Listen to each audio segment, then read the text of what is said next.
60% of the world's daily consumption. And so how is that likely to be impacted? How is that likely to drive the price of petroleum products on the world market? How is that likely to benefit Ghana in itself by way of our annual budget funding amount because of how we anticipated or the benchmark crude oil price that we used in calculating these revenues? Right. But most importantly, how's that going to impact us, you and me? We also have to bear in mind that apart from being such a large oil producer, Iran also, because of their geographical location, controlled the transport of oil. About 25% of liquefied natural gas passes through the strait that is in the direct control of Iran. So just like the Ukraine war ended up, the Russia-Ukraine war ended up creating supply issues, are we expecting that to also affect oil prices here in Ghana? Stay with us. We're talking about that and more on the Super Morning Show. Also, all the best of luck to our BECE candidates who are writing more papers today. As things wrap up, you need to stay disciplined. You can make it. We believe in you. Don't you worry, child. She has got a plan for you. Don't you worry, don't you worry now.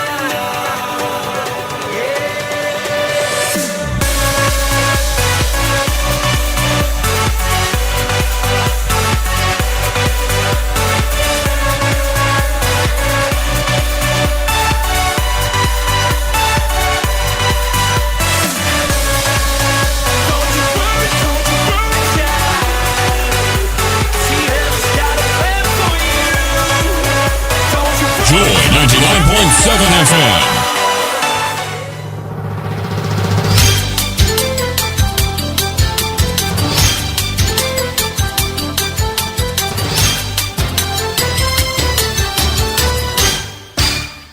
Hello, good morning and welcome to Joy News at 6.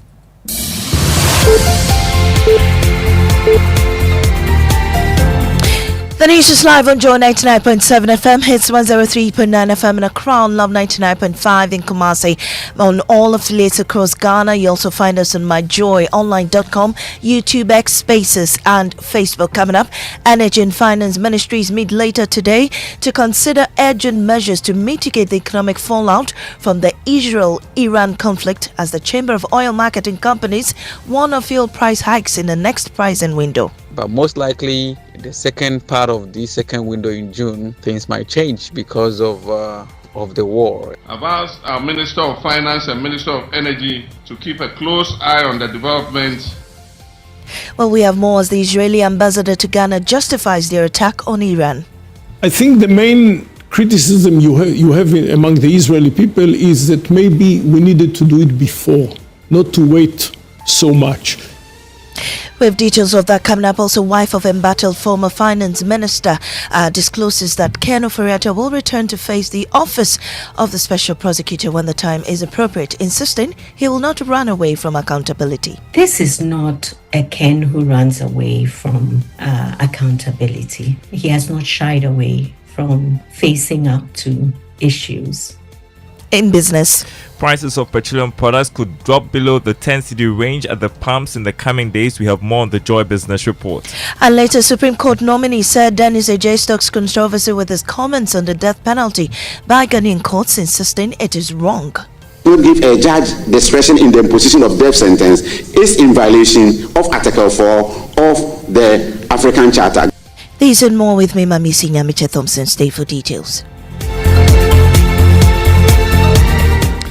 Finance and energy ministers are expected to meet today to draft urgent measures in response to President Mohammed's directive to shield Ghana's economy from the escalating Israel-Iran conflict. Now in its fifth day, over 200 missiles have been launched and more than 240 lives lost. Israel's ambassador to Ghana, Rory Gilad, in a blunt justification for the strike, insisted the world must understand the danger posed by Iran regime that both wants to erase Israel. He spoke on PM Express last night. We believe that the Iranians have reached uranium to a level of 60%, which is enough for 9 nuclear bombs. And they are developing between 2,000 and 3,000 ballistic missiles, of which they've launched already like 200 against Israel. causing a significant damage. That has to be said. I think the main criticism you have among the Israeli people is that maybe we needed to do it before, not to wait so much. You heard Israeli ambassador to Ghana, Rory Gilad. Well, global oil markets are jittery. Brent crude surged by $10 per barrel to peak at $78 on Friday before easing to $72. With Ghana's economy heavily dependent on imports, fears of rising fuel cost and inflation loom large. President John Mahama directed ministers of finance and energy to find innovative ways to ease the burden on the Ghanaians. Ghana is not immune from the shocks of global events. Recent events in the Middle East, which involve an exchange of missiles between Israel and Iran, have started to escalate crude oil prices dramatically. I've asked our Minister of Finance and Minister of Energy to keep a close eye on the development and model the possible impacts on our petroleum prices and prepare measures to protect the recent gains that we have made. Well, already the government has suspended the planned 1 cedi levy on each litre of petrol and diesel you buy. And although fuel prices dropped this week, CEO of Chamber of Oil Marketing Companies, Riverson Upon, warns that the impact of the war or conflict will be felt in the next pricing window. Our forecast does not at all in any way capture that movement.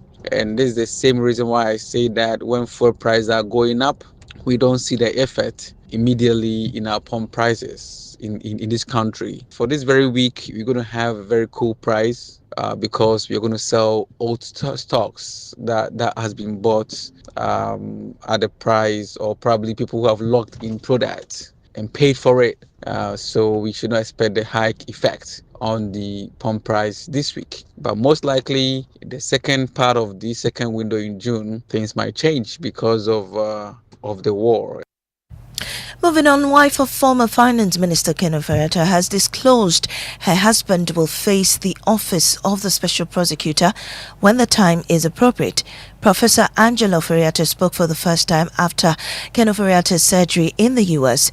Mr. Ofori-Atta has been officially listed on Interpol's Red Notice again amidst ongoing corruption investigation and efforts to bring him to face justice. Speaking exclusively to Joy News, Professor Angela said her husband will not shy away from accountability.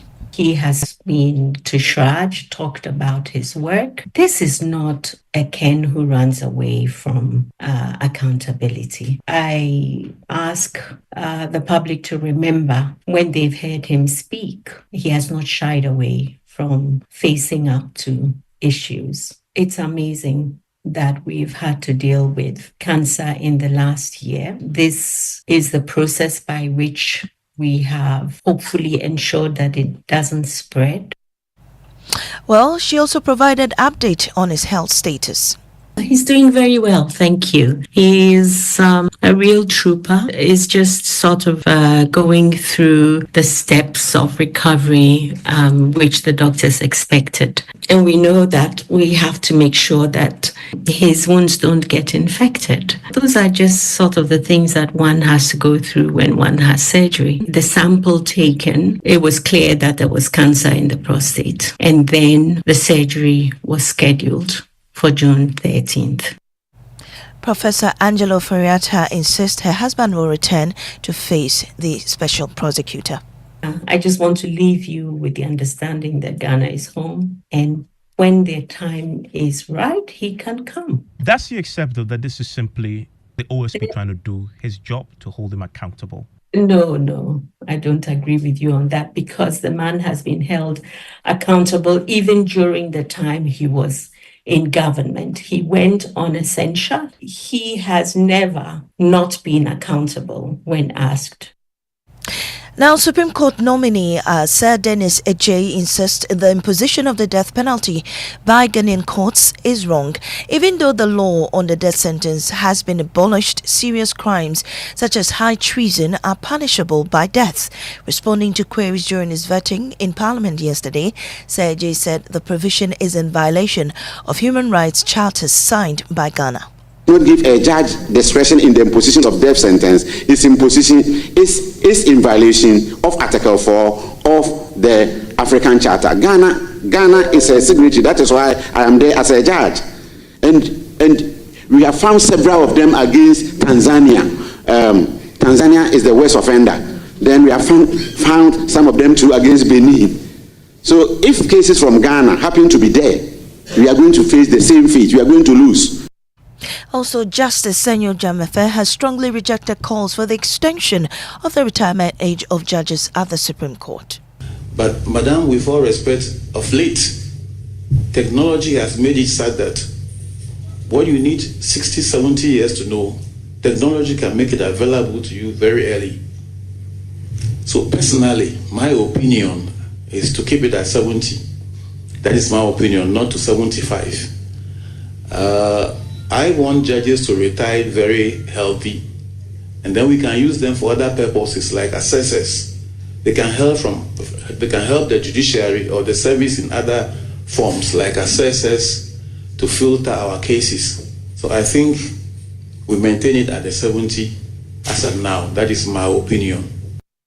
And just before we go, the Electricity Company of Ghana has served notice of legal action against the management of Rehoboth Estate after uncovering widespread power theft involving over 400 houses sited at Dodowa in the Greater Accra region. The discovery was made during a special operation by ECG's Accra East Revenue Protection Unit yesterday.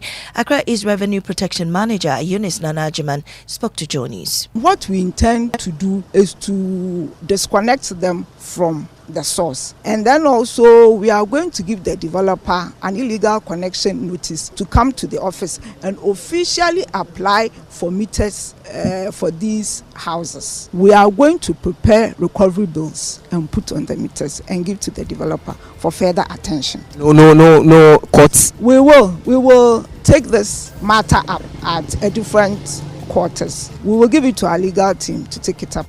And that's how we end this morning's bulletin here on Joy 99.7 FM. Up next is Business on the Super Morning Show.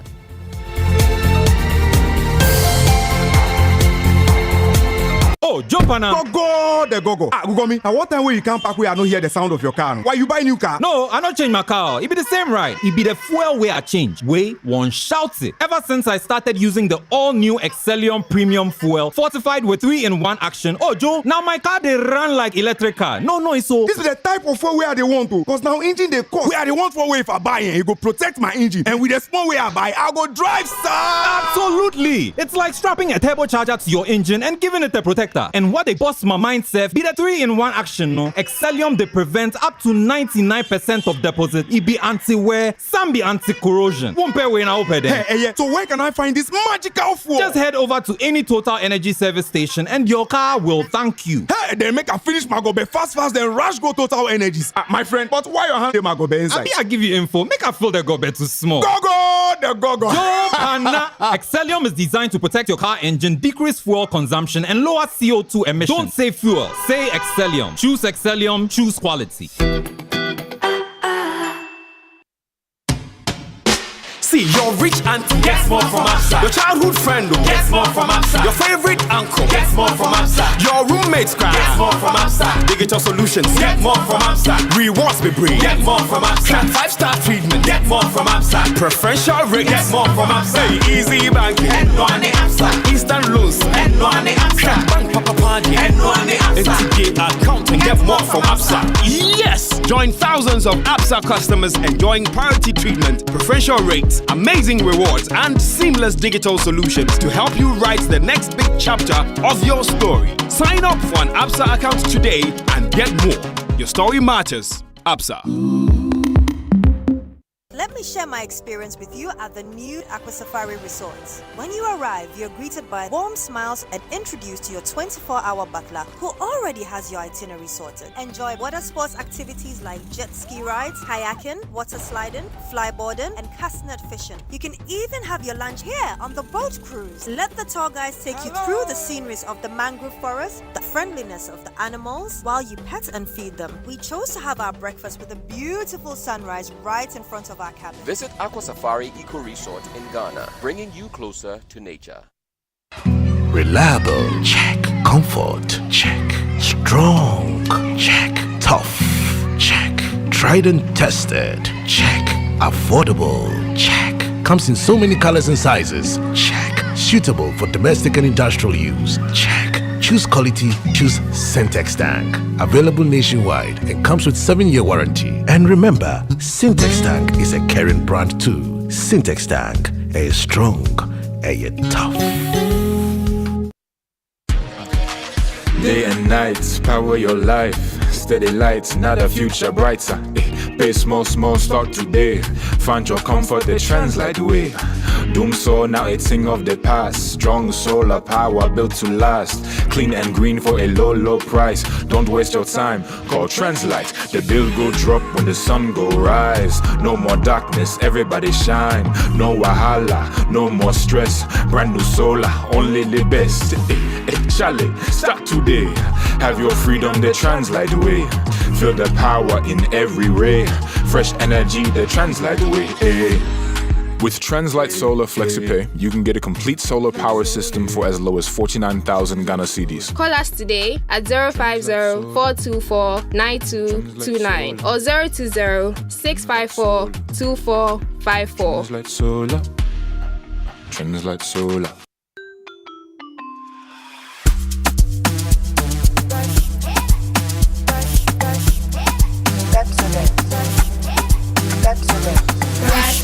Brush your teeth every day and night.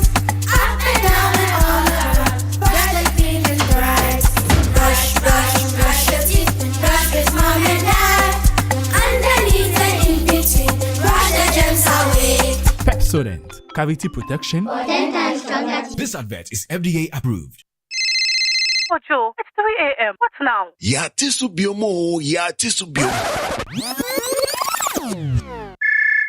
Kojo, not again. It's 4 a.m. What's now? Sorry. Last year was Yatisubium. This year, crowd, we've gone lower. Yasaya Tiso. I'm back with good news. Amazing news. I've been so cool. SG Ghana loans are back with even lower interest rates. If you're a salaried worker, whether you're on CAGD payroll, work with an SG Ghana listed institution, or already bank with SG Ghana, this is your time. Whether it's completing your dream home, paying school fees, or handling other personal needs, SG Ghana has the perfect loan for you. Walk into any SG Ghana branch from now till September 2025 and ask about Yasaya Tisu Loans promo. Let's help you get things done. You can also call 0302-214-314 for more details. Terms and conditions apply. Societe Generale Ghana. The future is you.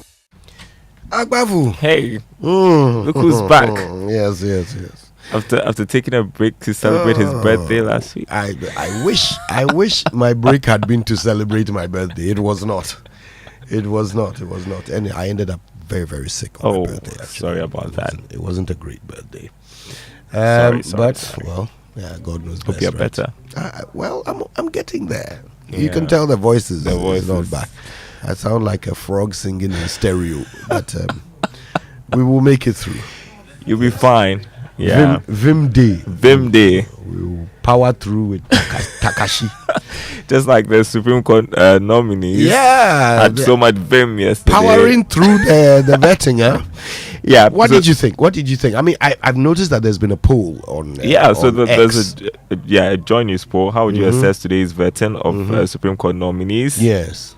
So out of how many votes? I'm not too sure how many, but 188 said they were impressed. Okay. 21 disappointed. 66 not interested. 188 were impressed. Majority were impressed. Okay.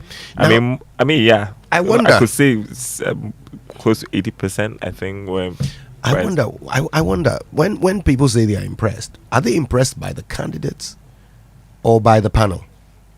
Because I tend to assess both. Well, I think they were impressed by the candidates. Okay. Yeah. I mean, the submissions that were made based on the questions they were asked. Yeah. Yes. Yeah. Okay. I think they said some profound things, maybe. Yeah. You know, when the ministers were being vetted, we were a little concerned about the panel. We didn't think they were doing a very, the best they could, right? Yeah. But this time around, I suppose they've stepped it up. Yeah, they stepped it up. Okay. Yeah, relevant questions, I think. Yeah, well, that's what we need. Yeah, we've got 5 more to go. 5 more to go. And people asking, where were all these people? Where are all these candidates? Why were they not appointed to the Supreme Court earlier? Yes, that has also come up for debate, hasn't it? Yeah. I mean, I hope that's not to say that those who were nominated were unsuitable. We've got some really, really good judges on the bench at the Supreme Court. Some very, very good judges there. Well, sometimes it's the way things work, right? Yeah. Oh well. More to come today, but we'll bring you a recap. You know, some interesting things said. For example, Justice Jamatha is wondering if you are not allowed to marry at 16, why are you allowed to have sex at 16? I saw that post. I mean, why? Can somebody answer that? Well, I don't think I can answer that. Yeah, well, that and more will be coming up on the show. We'll talk about it. But it's good to see you, man. Good to see you. All right, then. So the 6 a.m. news was brought to us by Total Energies. Total, we go the extra mile for you. And Absa Bank Ghana Limited, your story matters. Who do you suppose gets trumpets this morning? The candidates? Yeah, I was going to give it to the candidates, but I didn't get the chance to trumpet your birthday, so maybe we should do it for you. Last week Wednesday. That is so nice of Plus, you. the fan base keeps going, so I'm sure all the trumpeters would want to celebrate Kojo Yankson this morning. I appreciate that very much. I'm shy. All right, the Joy Business Report now, and is brought to you by Omni Basic Bank, not just another bank, Safari Valley Resort, bringing you closer to nature, and MNC Properties, a member of MNC Group, MNC Properties, choice of class. All and right. so for Kojo Yankson, Trump.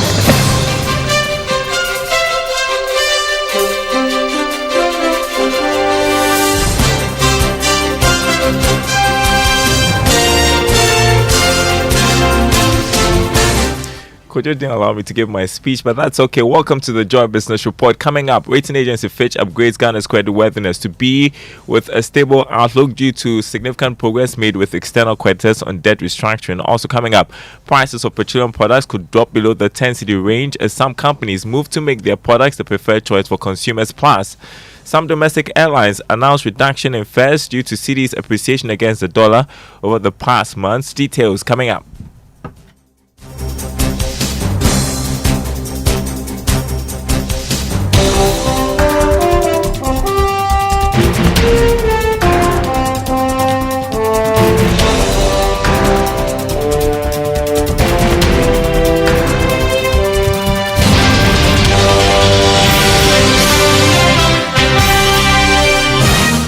My name is Darryl Kwal. Thanks for being with us. Hello to our friends listening from Koforidua on KT Radio. Rating agency Fitch has upgraded the country's creditworthiness to B from the restricted default. It has also put Ghana's outlook on stable. George Affe has more. The verdict by Fitch is more of an advice to investors around the world that Ghana is now in a better position to meet its debt obligations due to the significant progress that it has made with creditors under the debt restructuring program. Fitch, for instance, in the report issued on Ghana, noted that even though the country still has about $2.6 billion to be concluded when it comes to the debt restructuring program, it sees the risk to Ghana as small. Fitch revealed in the report that it hopes that Ghana can finalize the remaining debt restructuring initiative by the end of this year. Now, despite the good verdict on the economy, Fitch was quick to warn that they still see inflation rate pressures contributing more to the fiscal consolidation path. Meanwhile, the Finance Minister, Dr. Atto-Forson, in a statement has maintained that the move should signal growing investor confidence in the economy. George, you are filled with that report. Now, government has justified its decision not to extend Ghana's IMF program when it comes to an end in May next year. There has been a push by some economists for Ghana to explore an extension to help stabilize the economy. But economic advisor to the president, Seth Terkper, insists the time has come for managers to also explore homegrown policies. Let's do what Botswana is doing today. Let's do what Kenya used to do. Let's do what the emerging economy zone. Let's do what even mighty United States does, because every member of the IMF, irrespective of whether you are managing well or not, is subject to Article 4. But some countries saying that let us progress to manage this, and then I'll give you an example. Let us progress to manage this, on our own, and see whether we can do it on our own. Go under the PSI framework, which means that just like the review visits that the fund, comes to do and other things, they'll be coming at intervals of Article 4 and tell us and release a report. So we will know whether we're doing well or we are not doing well. We will see the discipline post an exit fund program. That was Seth Tekpe, economic advisor to President John Mahama. Now, prices of petroleum products could be going down further, even below the 10 cedi range per litre. This is because some of the major oil marketing firms are engaging in a price war that could benefit consumers. Here's more in this report. Market leader Star Oil started first with the price of petrol selling at 10 cedis 99 pesos per litre. It was followed by another major oil marketing firm, Allied, selling a litre of petrol at 10 cedis 97 pesos. Star Oil has revealed to Joy Business that it could go down further depending on current developments on the market. Joy Business is also learning that there are some oil marketing companies that are currently selling a litre of petrol at 10 cedis 39 pesos, and these firms have also indicated that they could go down further to the 9 cedi range. However, some of these players do not have a large market share for their impact to be felt by a lot of consumers. The Association of Oil Marketing Companies has disclosed to Joy Business that the cedi's appreciation has been the major driver of the recent reductions witnessed at the pumps. However, the chief executive of the Chamber of Oil Marketing Companies, Dr. Riversing Opong, told Joy Business that prices could be going up from July 1, 2025 if the current increases on the world market not end anytime soon. Meanwhile, economist Professor William Boateng is asking government to explore sharing costs of rising crude oil prices with consumers to manage expected shocks. It follows President John Mahama's directive to the energy and finance ministers to quickly roll out measures to help manage expected risks to the economy. Professor Boateng tells Joy Business there are many actions that government can take to manage any risks to the economy. Government also generates some kind of revenue from oil export. Remember, we don't export much, but we also have some kind of oil export that we have. So the revenue that we will benefit from in terms of increase in oil prices, we can use that windfall to also cushion consumers. So these that we can look at in making sure that we don't pass on the entire cost of the increasing oil prices on the international market on the domestic economy. But in general, I think government can realign its expenditure, and those areas that government can manage, government can do that, and government can also tax DRA to intensify its effort in blocking all leakages that do not get government realize enough revenue. You heard economist Professor William Boateng.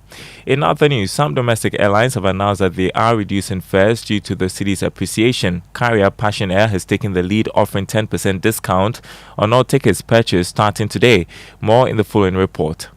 Passion Air, in a statement, noted that the action has been influenced by the cedi's sharp appreciation against the US dollar and other major trading currencies over the past month. The domestic airline, in a notice on its socials, argued that it is also committed to ensure that its customers benefit from this market development, as well as offering some competitive prices on the market. The action by Passion Air is coming at a time that the Transport Minister had made a passionate appeal to these airlines to reduce their prices in line with market development.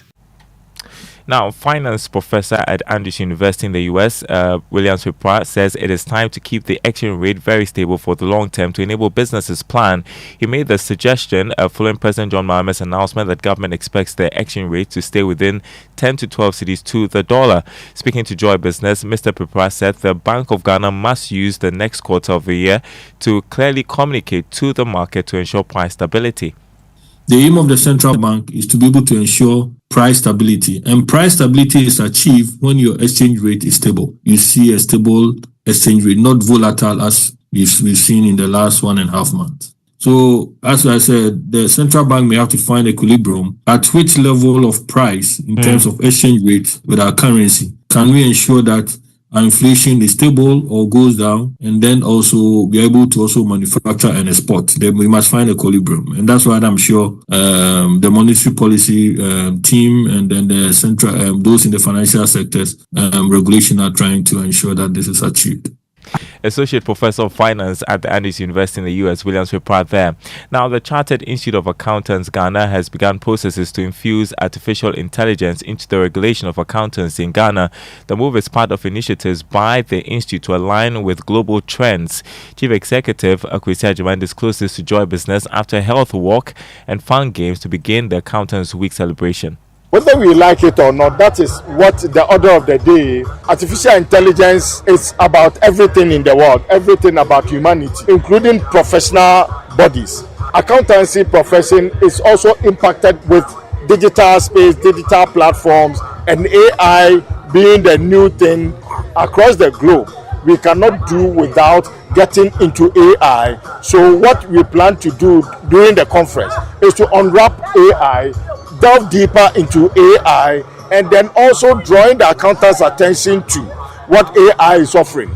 Some people say, hey, with AI we may be losing our jobs. Yes, if you fail to move along with AI, then you stand the risk of losing your job. You heard Chief Executive of the Chartered Institute of Accountants Ghana, Akwesi Agyemang there. Well, next, do you rely on Google search results for customer service lines of institutions? Then today's Investor Eye episode is for you. Adam Glyman, a cybersecurity expert, talks about how some scammers have been creating pseudo companies and contacts to defraud the public.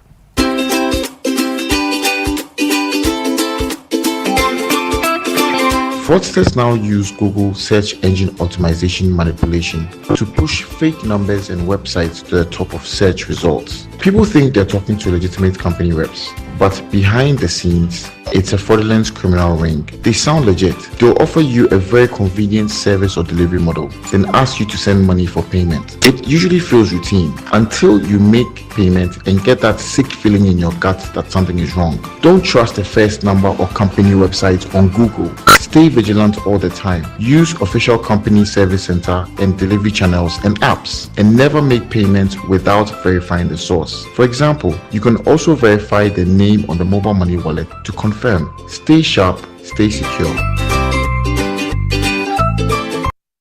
Well, before we go, let's take a look at the markets. Oil prices dropped marginally to $73 a barrel, but news that Saudi Arabia could meet any shortfall from Iran due to the war in the Middle East. Gold is selling at $3,395 an ounce. Cocoa went up by more than $300. It's trading this morning at $9,259 a ton. On the currency market, the dollar going for 12 cedi 60 pesos. That's the rate some forex bureaus are offering their clients. The British pound 16 cedis. The euro going for 14 cedis. However, commercial banks quoting the dollar at 10 cedis 29 pesos. Just a quick recap of our top story this morning to do with the Fitch ratings. They have upgraded Ghana's creditworthiness to B- with a stable outlook. Winston, it's hard to continue with the Super Morning Show, and so interesting development. Well, yeah, it is. Who takes credit for this? From restricted default to this. Who takes credit for this? Let's not get into that. So the statement says that as a result of Ghana, dealing with its debt restructuring, we still have about some 2 billion left to restructure, and so based on successful restructuring of what we've done previously, and so this is something that started under the previous regime and was taken care of under the previous regime. Okay. So this is not something that we need to fight over. I'm not sure that this is the most important thing for us to be doing, is to be fighting over this. But for me, and I know that subsequently in all our bulletins, particularly on on the Joy Business programs, Business Life and Marketplace, we're going to be analyzing all of what this means. Yes, what this means, and how does it even impact, for instance, the president's quest to have Ghana going back to the capital markets, for instance, starting with domestic and then the international capital markets. What would this mean for us? And as we talk about the macro, it's also important we look at the micro. So if this helps us to go in there, wouldn't it help us? How would it impact us? Because at the end of the day, what really matters is us. Yeah. And that's why I'm happy that when it comes to crude oil, Saudi Arabia has indicated They're going its to step in. ability to meet any shortfall. You know, we're having A a sign of conversation. relief, isn't Yes, it? it's a sign of relief. And once Saudi Arabia comes in and says we can meet any shortfall, what this would mean is that then the markets would react positively. Because in the past, the fear was that Iran, which is the 9th largest producer of oil, producing over 3 million barrels daily, if it couldn't, produce, then it means it was going to lead to a shortfall, and then the oligopoly would take advantage of it. But thankfully, Saudi Arabia is going to step in. And so let's see how it goes. I mean, fingers crossed. Let's see how it goes, and so it's good news. But I'll be looking forward to, business life and marketplace starting at 1, right? Yes. 1 p.m. Yeah. So thank you very much, Darryl Kwao. Means we can get into our inspirational song for today. And it's one by Joe Metal. Grateful. Let's enjoy it.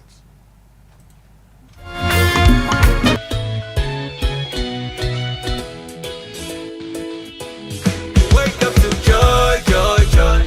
Sunshine and joy in the morning time. Yeah. Wake up to the super morning show. Yeah. Wake up to joy.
Brutality.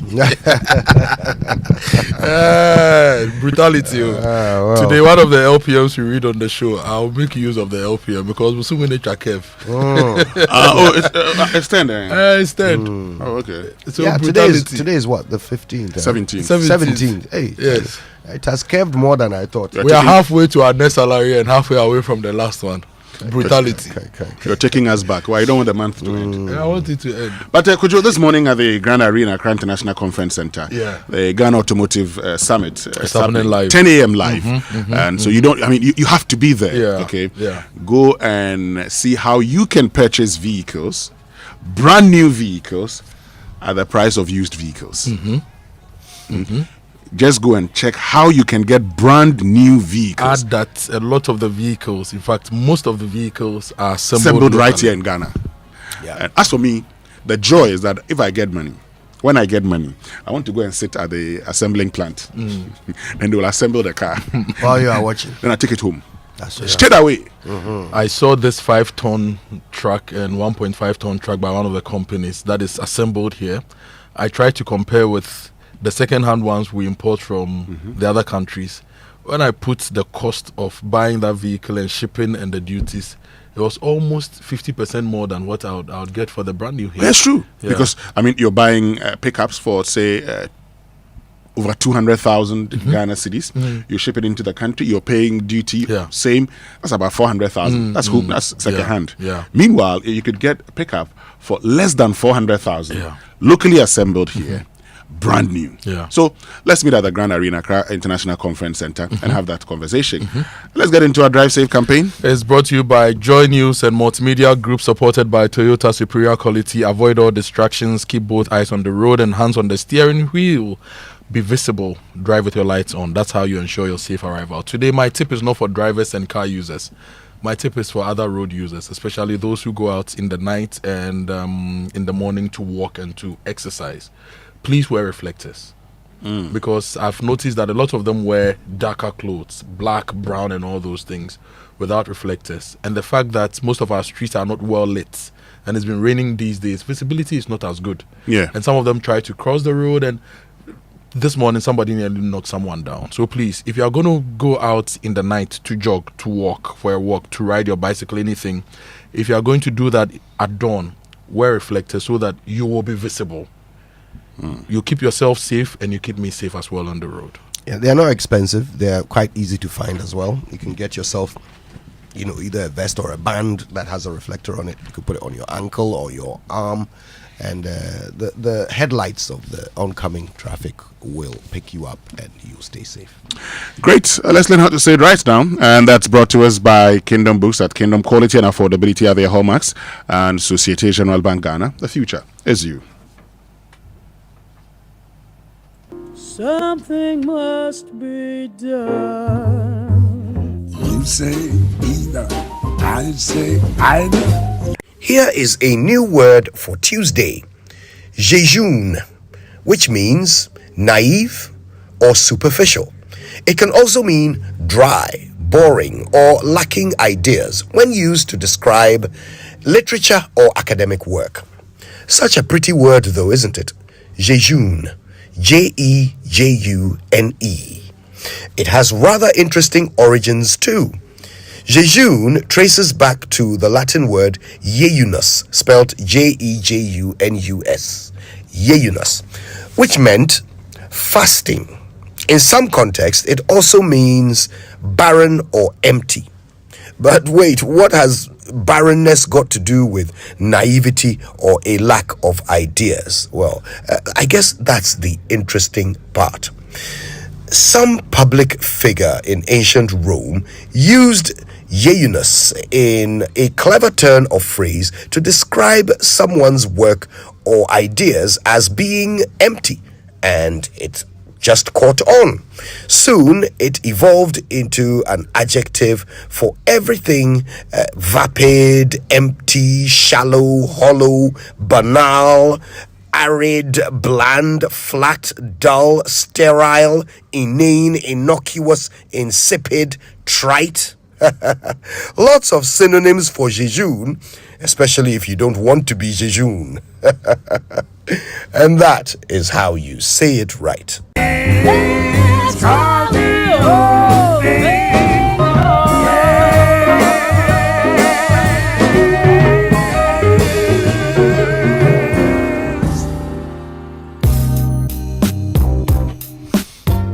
All right, news review now brought to you by Syntex Tank. Are you strong? Are you tough? Access Bank, More Than Banking, and Kel Charcoal Toothpaste. Happy smile.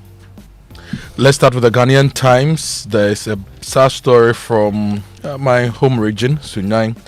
Gunfire rocks Sunyai over renewed chieftaincy conflict. There are photos on the front page.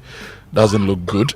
If you go to Nzima East Municipal Security Council arrests 20 illegal miners. This is good news against illegal mining. For those of us who are fighting it. Still on the front page of the Ghanaian Times, Ghana urges Iran to exercise maximum restraint, prioritize dialogue. There's a photo of Samuel Okudzuto Ablakwa on the front page as well.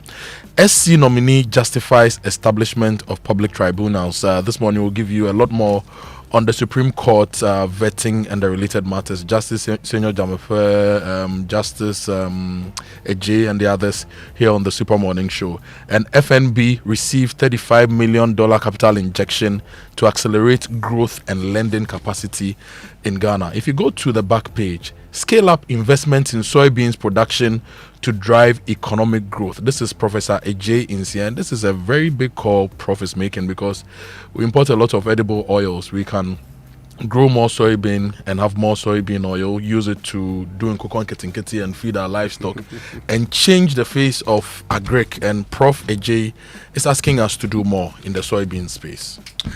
Now, the Daily Graphic for this morning says at parliamentary vetting of justices, Jamefe backs Supreme Court in North. I will tell you more about that.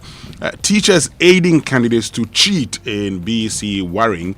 That's according to WAEC. And new CSD depository post-trade infrastructure go live, and abolish justices sitting as additional judges. Justice Sir Dennis Ejay. And, you know, when it comes to Justice Sir Dennis Ejay, even before we get into the analysis of it, you know, listening to him was like you in a law lecture, you know, teaching. And I mean, no wonder he was director of the Judicial Training Institute. And I've always remembered what he told me one day. You don't know the boundaries of a contempt of court. Stay away from commenting on cases that are in court. Do so only when there's a judgment. I listened to him the whole of yesterday. I intend to actually listen to him over the weekend and maybe transcribe his session. In fact, all the other sessions, I need to transcribe them and keep them in my records. Sure. It was a very good engagement. It was. Back page, USAID donates 104 motorcycles to boost healthcare delivery. UN partners clean up beach at Nungwa. The same USAID that has been disbanded? Yes, the story says that they presented 104 motorbikes to the Ghana Health Service and the Christian Health Association of Ghana. Okay, now Daily Guide front page. Judiciary not financially independent. Supreme Court nominee, that is Justice Senior Jamefe. But guys, have you thought about this? The media is supposed to keep the other three arms of government in check, right? The executive is funded by our taxes. Legislature is funded by our taxes. Judiciary is funded by our taxes. The media is hardly funded. If you look at the public broadcasters, state-owned, that's just about it. How does a broke institution actually keep well-funded institutions accountable? I wonder whether Justice Jamefe might think that actually you're making his point for him. Yes. And that the only advantage here is that the media has some semblance of independence. Yeah, so he says the judiciary is not financially independent, but they also have independence. I think that there should be a media fund of sorts in Ghana, funded by the taxpayer, where a Joy FM, a City FM, a Peace FM, a UTV, any media house can apply for some form of funding to do public interest stories. Will we then not become financially dependent? No, you wouldn't. But you know, Kojo, this is my departure. You know, in other jurisdictions, pay TV and pay media is actually the order of the day. Yeah. Except that we have not reached there. So in other jurisdictions, you want to watch, certain television stations, you have to pay for it. Okay. We've not reached there, even when we decide to put ourselves on. But in this case, Winston, sorry for cutting you. Let's look at Erastus's work on anti-galamsey, the anti-corruption related stuff. I'm making a point. How do we? So you see, in those jurisdictions, for instance, that's how they get it. Yeah. Okay. And the other thing also is that funding from the citizenry could come in the form of adverts and advertisement. And corporate institutions could also do same. And that is shrinking. But that is how, well, it's shrinking. So that's how you go about it. So how about a conversation about pay? But Kojo, you're calling for public funding though, just to be clear, right? Yeah. Some form of public support for even private sector media houses. You won't get it in this country. Yeah. Oh, Charlie. I wonder whether that won't then make the media dependent. Well, we can have that conversation. Okay, the online review is brought to us this and every morning by Zenith Bank in your best interest. What's online this morning? Said Dennis Ej is online. On my Joe Online, Justice said Dennis Ej advocates abolition of mandatory death penalty in Ghana. On other stories, University of Ghana suspends 14 students, sanctions 97 for exam misconduct. GLC's legal education role to be scrapped. Deputy AG confirms major overhaul. Iran has wanted to erase us since 1979. This is the Israeli ambassador to Ghana. Foreign investigators on Wontumi's trail. This is Deputy AG speaking. Nuclear threats real. Missiles already launched. Israeli envoy justifies attacks on Iran. And oil prices fall slightly, but Ghana still at risk as Israel-Iran conflict escalates. So that's my Joe Online. You can check the other portals for more stories. Right then. Listen, I want us to spend a bit of time recapping some of the very interesting things that were said during the vetting of Justices Jamefe and Ajay yesterday before the committee in Parliament. Interesting stuff. I don't know which one to pick. So let me just play you a selection of some of the things that were said during that vetting. Stay with us. One of our main constraints is the recording process, writing longhand, and then the processes by themselves. A lot of people who don't know this always say cases delay unnecessarily. Yes, sometimes it does, but then the procedures we have to see to that we shorten the procedures and the time limits. Then secondly, I talk about the tools. If we can go AI, said that recordings are done swiftly, so that by the end of the day, whatever everybody says in court is recorded by the machine, and at the end of the day, it's transcribed, and you can just sign. It makes it faster. And then number two, a lot of adjournments. That one depends on the courts. A lot of lawyers come, I'm sick, I'm that, sending letters and blah, blah. We have to curtail those things as well to make sure that cases go on. And then I said something earlier that there should be time limits. I think the rules of court should set time limits, that no criminal case should go beyond 3 months. No civil case should go beyond a certain period of time. Then we all know we are constrained to finish within that time. These are the things we have to do to be able to quicken cases, to fasten the delivery of justice. And then more courts. If we have more courts, then the workload is lessened. One court wouldn't have plenty cases if there are other courts around. So, Madam, these are some of the things we have to do to be able to deliver justice in good time. Anybody who wants to maximize productivity must first think of the human resource. That is a mistake a lot of people make. First, think of those who will give you the product. So, Mr. Chairman, the first is to motivate the staff. Motivate the staff. Then number two, if you want work to go on fast, you mustn't load one entity too much. So what do? We need more courts. When we have more courts, the job is spread thin and it goes faster. Number three, after the courts, what next? You need the tools, the working tools. Because if you have the courts, you have the resources, and you don't have the working tools, it doesn't work. So what do? We must go technology. We need the tools, technological tools now. Time of long handwriting is past. So we have to go to AI tools like voice recording and transcriptions, so that by the end of the day, just as the court finishes sitting, the records are ready. Then, Mr. Chairman, we also need to go virtual courts, so that you necessarily don't have to go to the court before you give evidence. Said that when you are not there, it has to be postponed, or you have to travel the way. So when you have virtual courts, you can still give evidence wherever you are, and the case goes on. And last but definitely not least, I think we must set timelines for cases. Let's say criminal cases, 3 months, civil 6 months. There must be timeline. Then the parties as well as the court knows that we are within certain time period to finish cases. I will not agree with sending the retirement age of the Supreme Court or Appeal Court judges to 75. No. The retirement age as of now is 70. Madam, Superior Court judges retire on their salaries. I guess formally you need to be advanced in age to get the experience and the exposure so that when you give judgments, it's respected. It's a solid judgment because if you add in personal experience to the knowledge, the legal knowledge you have. But madam, with all respect, of late, technology has made it such that what you need 60, 70 years to know, technology can make it available to you very early. So personally, my opinion is to keep it at 70. That is my opinion, not to 75.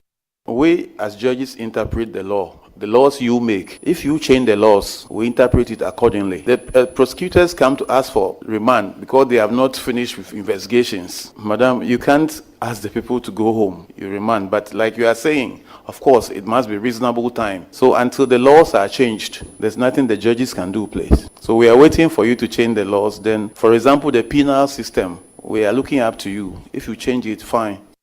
As much as possible, you should send the best to the Supreme Court. Or you should appoint the best wherever. You don't use the gender equality thing to appoint somebody who you think is not qualified, but because of gender. So I will always go for the quality. If it means one person who is qualified, fine, go for that person. Don't say because of gender. If the person is not suitable or qualified for the job, you appoint the person to satisfy gender equality or gender parity.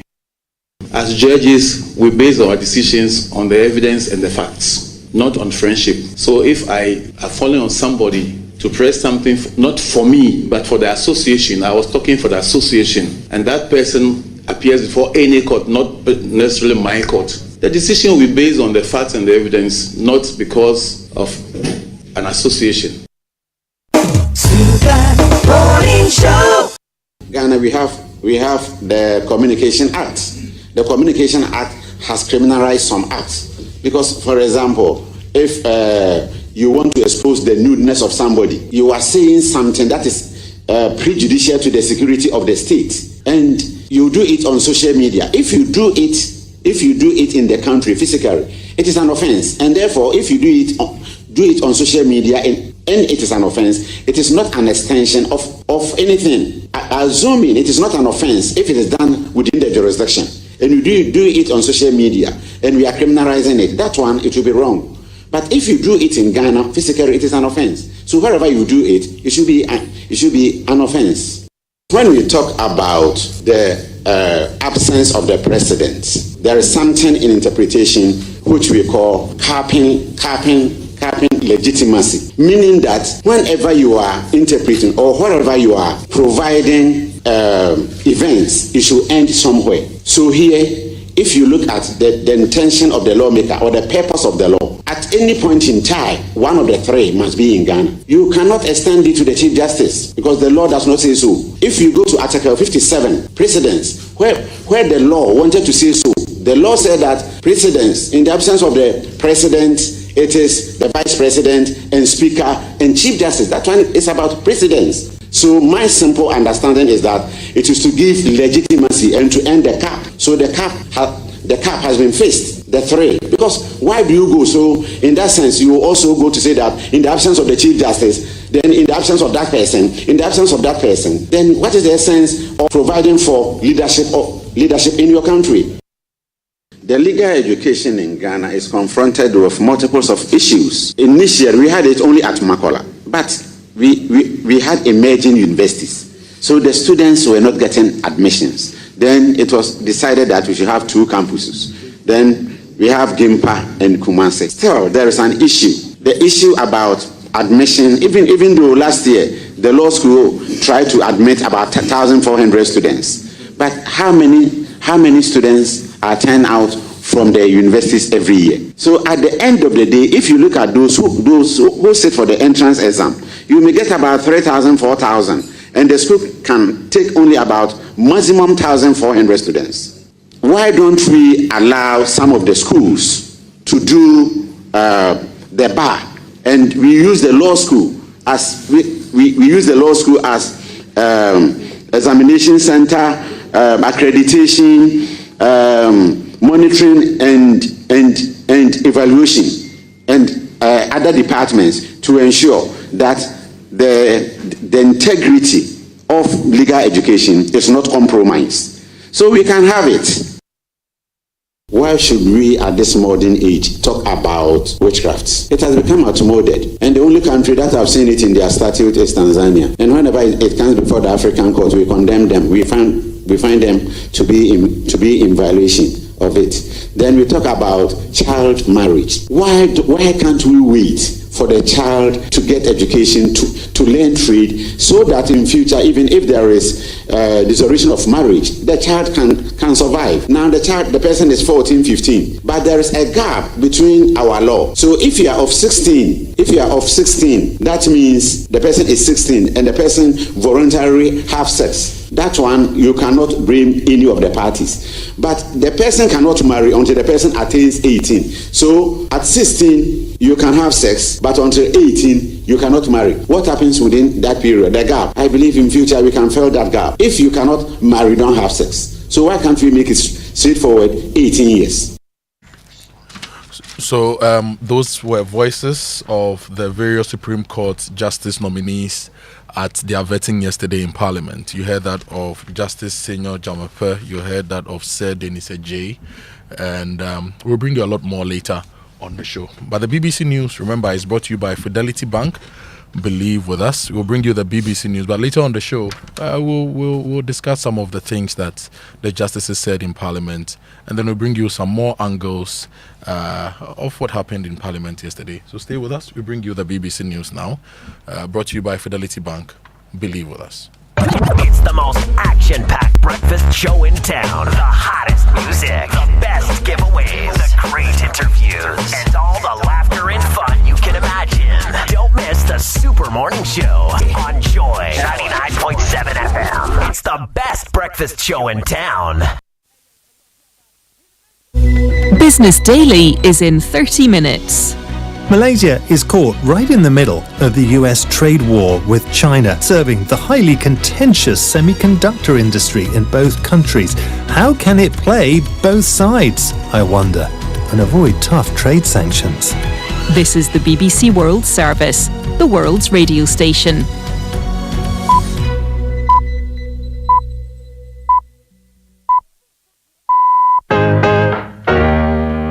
Being in hospital as a child can be a very scary experience. But today on People Fixing the World from the BBC World Service, we're finding out about fun ways to make hospitals better for kids.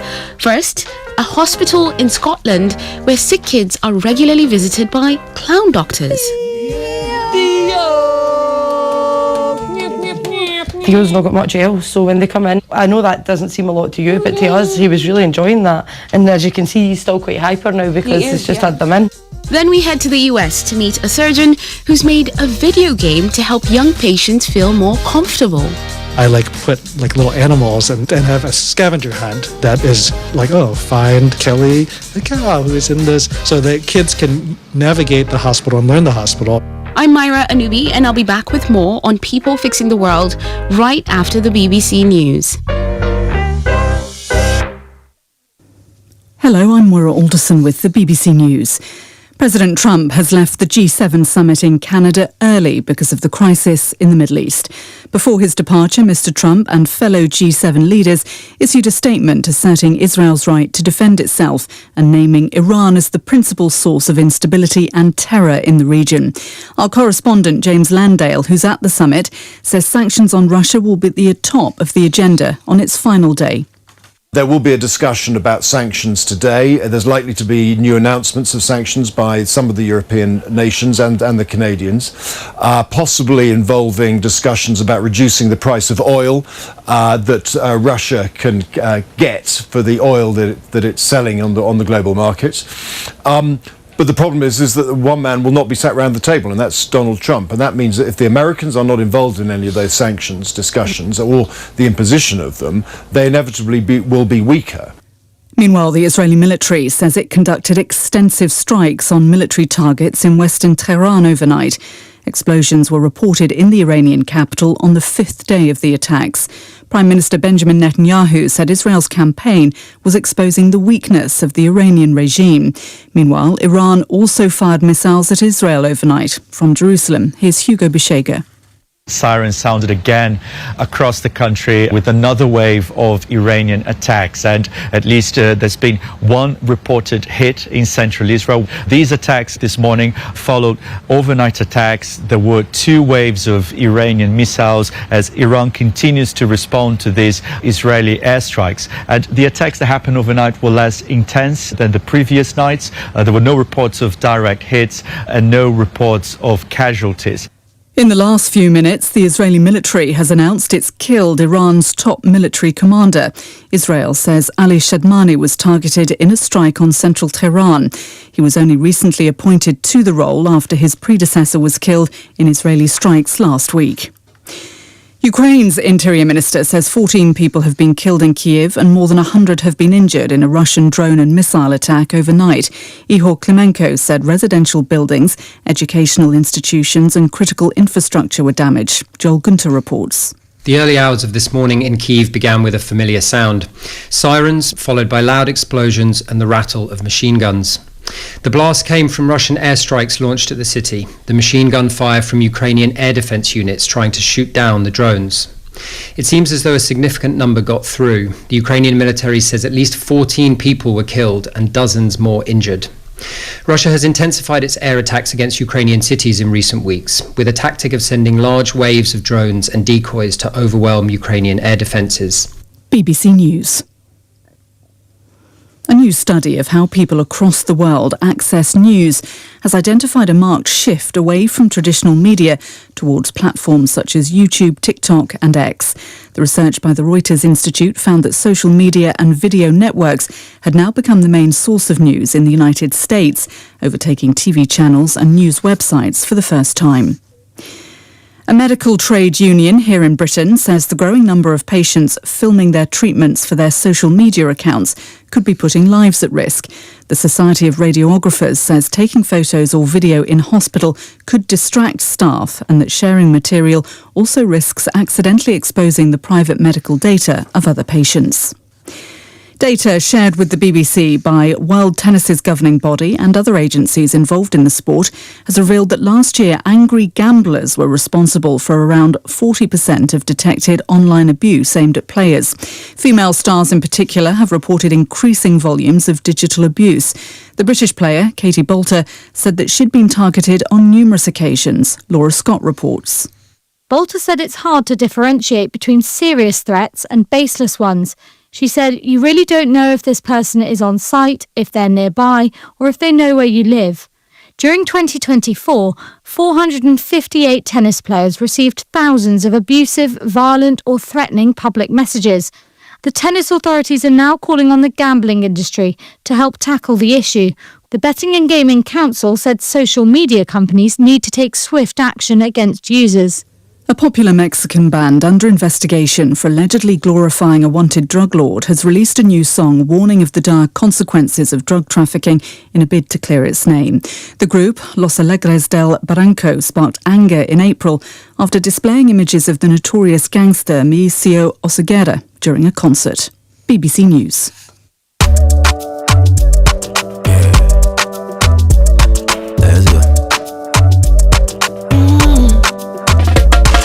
My body, when you wake up in the morning and you know the money calling, oh you go work, but you know it's out on your side.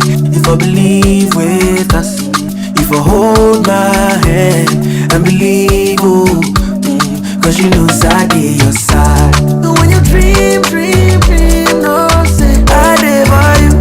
And when you hustle every day, many wanna go. Anything you do, I live for you. Many one. If I believe I live your side, fidelity. If I believe with us, fidelity. If I know I live your side, fidelity.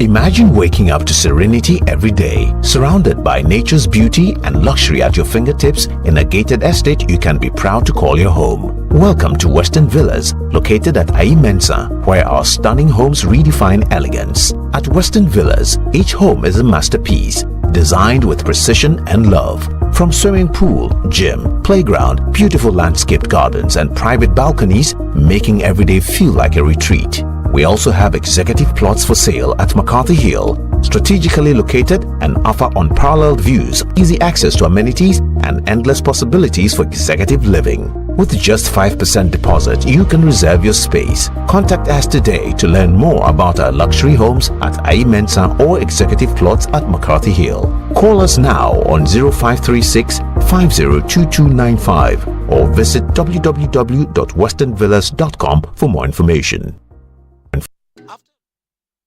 For decades, we have helped businesses connect with their trade partners all over the globe. From Ghana to Burkina Faso, Côte d'Ivoire, Benin, Togo, Senegal, China, Morocco, France, Netherlands, and many other countries. We have made it possible to bring Ghana to the world. We have brought small and medium businesses closer to their customers across the regions in Ghana with our SME support facilities. We have brought relief and smiles to the faces of families with our employee personal loans. With our cutting-edge technology and digital support, we take the burden of complex thinking off you, making life simple. That is who we are, as close as a partner. Bank of Africa. We are indeed the African bank with the global reach. After a long flight, Safari Homes gives you the peace to unwind. A short drive from the airport, convenient for all. For nature lovers, Safari Valley Resort is a hidden gem, surrounded by lush greenery and luxury amenities. A place where you can truly escape. Now, for water adventure, Aqua Safari Resort has it all. Jet skis, canoe rides, kayaking, and a visit to the estuary. And for more excitement, Safari Eco Park is the perfect place to get closer to some amazing animals. Visit Safari World in Ghana, together bringing you closer to nature.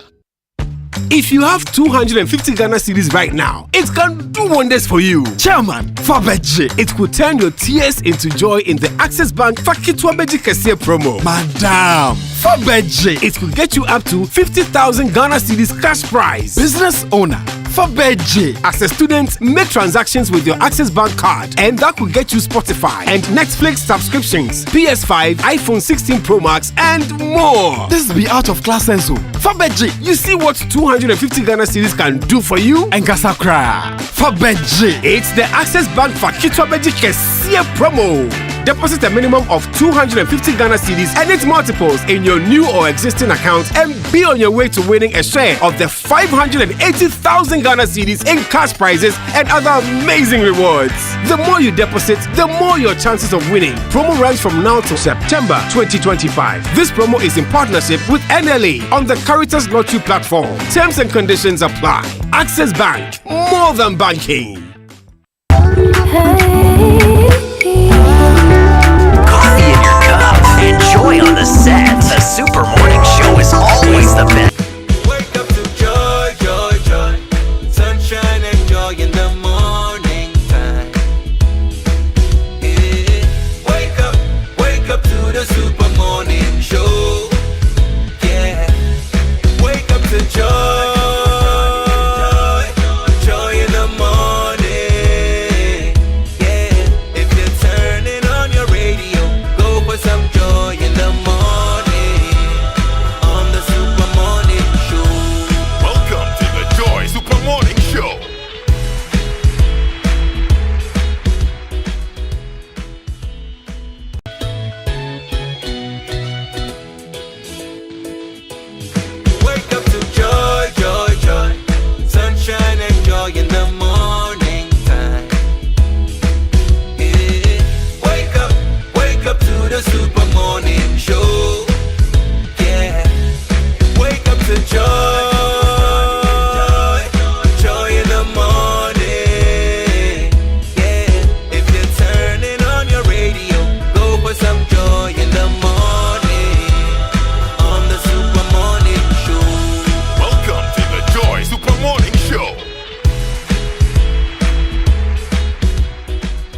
the Super Morning Show.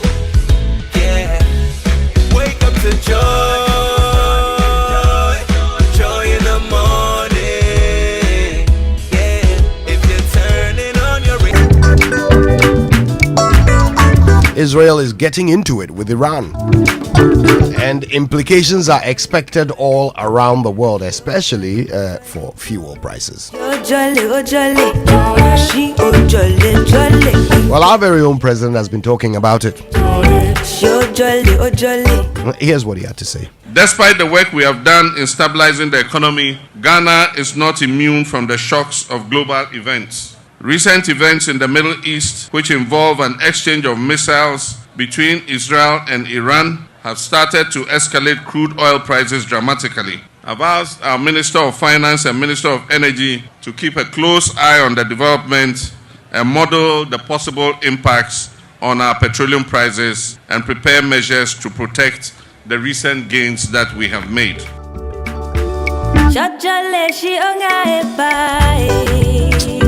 Oh, Ghana.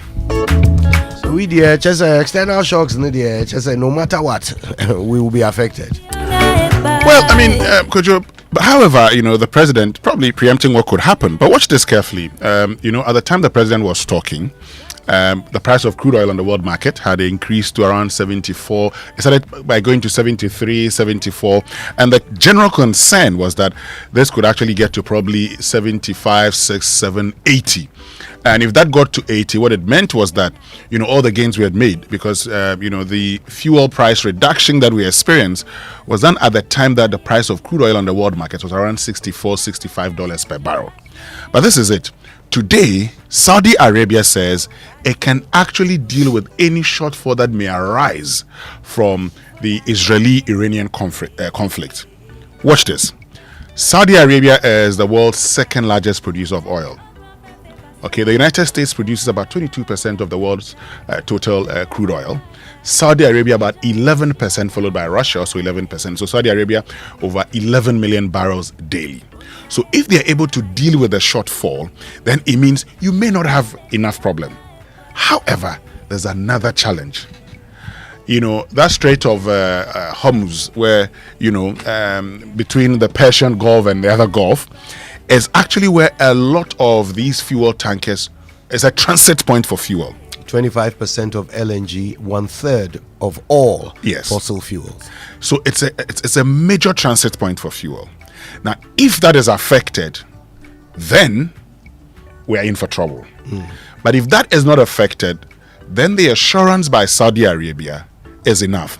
Now, this is the other good news, because on Friday, the cedi was trading at about 10.35 pesos, 10 cedis, 35 pesos. Yesterday, and according to the Bank of Ghana's rates, it is at 10.30. So that in itself means that there is some bit of an appreciation of the Ghana cedi. So the depreciation we saw last week has been reversed this week. But this is another point. Ghana itself, in our 2025 budget, our benchmark crude oil price was $74.7. So the gains we have been we've been priding ourselves and talking about is actually hurting revenues that we need in this country. So we had projected some $1.1 billion. Okay, and we had said that this was going to come because we had actually projected that in 2025 the price of crude oil on the average would be at $74.7 per barrel. That has largely not been the situation until just last week when Israel attacked Iran and Iran also attacked. So the good aspect of all of this is that it could actually lead to us achieving the benchmark crude oil price. However, for me, Winston Amoah, I am always happy when prices at the pump are low. So if it's going to go down to say 64 and prices are low, which will lead to a reduction in inflation, I am all for it. If it stays at 74, we would see an increment in the price of fuel prices. You know these things where my problem is as a country. No, we don't have proper strategic stocks of anything. You're right. Okay, as a country, whenever there are global shocks, we are affected. When there was COVID, food prices were affected. Fertilizer were affected. Everything, even essential medicines were affected. There is a global crisis now, and it is likely to affect the oil space. And we have, what is our strategic stock of all the key things we need? When we say national security, it is not those boys who wear those Korean and Turkish imported jackets running around. That is national security. There is human security, Cargo there pants. is food security, there is oil security. We need to have strategic stocks of everything, but we don't. So the least disturbance, then the market just goes off. So institutions like BOST, Energy Ministry, National Security, Finance Ministry, the Presidency, they are supposed to sit down and say we have 34 million Ghanaians. These 34 million Ghanaians use 5.5 billion liters of oil every year. What should be the optimal stock we store so that if these things happen, at least for 3 months, 6 months, we have enough to keep the markets in check, and at a setting, we should have enough to give us a buffer. We don't have anything, Kojo. So we are talking about Israel. Tomorrow, look, Israel and Iran are doing this. Let some other country also do it. Okay? And throw the whole world out of sync. You will see that there will be shortages and the prices will increase incrementally. And you make a very valid point. If today the environmentalists, for instance, if they decide to push Saudi Arabia not to actually produce more, and this will lead to an increase in the price of crude oil, and thus begin an advocacy on moving away from fossil fuel in itself, it's a problem for us. So, because you see, the world is looking beyond fossil fuel. Even though our former president said that they had exploited it for a very long time, we should also do same. You're very right. We hardly have enough, Winston, nothing of anything that we can need. do an analysis of our central medical stores. Should we have a COVID or an evergreen thing again, so that the global shipping lines have a problem, there's a disruption? You realize that basic things we need to survive on as a country, we don't have. Go to buffer stock. What stocks of food do we have? Every year we appoint a new CEO, new board, we spend money. But what stocks? How long will our food stocks take us? Seed, essentials. We must plan as a country such that some of these things, when we talk about the economy, these are some of the things that give the economy the fundamentals that we always talk about. That should there be any disruption, you have enough to live on for a certain period, so that you use that period to reorganize yourself and get yourself back on track. In all honesty, sometimes when I listen to how you guys describe Ghana, I realize that we are like a parable from the Bible. We are like a cautionary tale. We produce everything and we store nothing. So we fulfill everybody else's needs, and then when it's time, when we are in a crisis, we are empty-handed. And if you really want to know whether we've been managing our economy well, forget about what the excuses they give you about what's happened in the world and how it's affecting us. Ask yourself, how well do we react to global shocks compared to our neighbors? If you really want to know whether we are managing our economy well, how well do we bounce back compared to our neighbors? Because if others are bouncing back better, then it is clear that we are left to the vagaries of the world. Whatever happens, however the wind blows us, whatever happens, we are victims. We are always victims. There's something we do in this country, and on this note, we need to move on to other stories. There's something we do in this country. There are certain phrases we throw out all the time. So we need to work on the structure of the Ghanaian economy. We need to create a resilient economy. The how is always what is missing in the language of the people whom we've entrusted with the authority. They talk about these. I was in the house of Kojo Akoto Boateng, but I took some home. He have found a nice way of preserving tomatoes, onion. And so he gives it to you. You take it to your house. He showed me how I could use it. So he had a dehydrator. Yes. So he worked on it. And then I kept it for months. What that tells me simply is that we don't need to suffer and be talking about tomato seasoning. Yeah. I mean, yeah. You just add a little water, right? And yes. then it's ready to use. Yes. You dehydrate, you add a little water. Yeah, good to go. and then we wait. Sunday, I was in the farm and I was going to buy tomatoes. And when I got to I said, but the tomatoes last week when I bought it, it was cheap. She says, the rains are not good for the tomatoes. So the prices have gone up. Can you imagine? Everything is down to it will be interesting to know from Boss what our strategic stock levels are, how long it will take us, and what the plans are to increase that. You know what? I gave a TED talk once about civilization and the fact that in this part of the world we always blame our lot on external forces. Everything that happens to us is someone else's fault. We never take responsibility for our own destiny, and this is an example of it. We will wait for whatever will happen in the world to come and affect us. Anyway, this is where we are today. Listen, let us also remind you that we have some revealing stuff to bring you later on the show.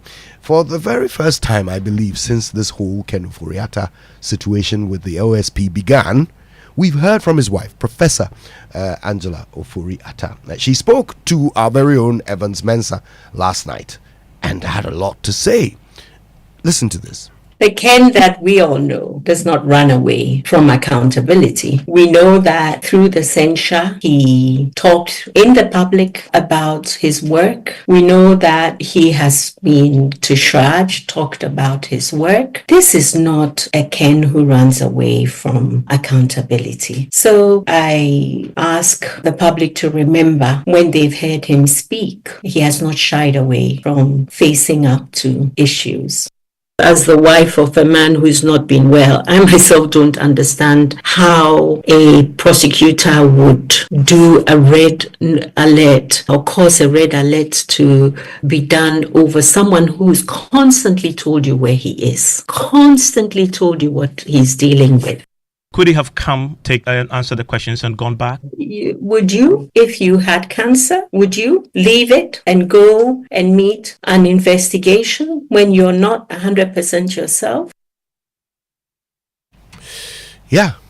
I thought it would be good to end on that question, right? What would you do? What would you do if you were facing cancer, but also were facing an investigation back home?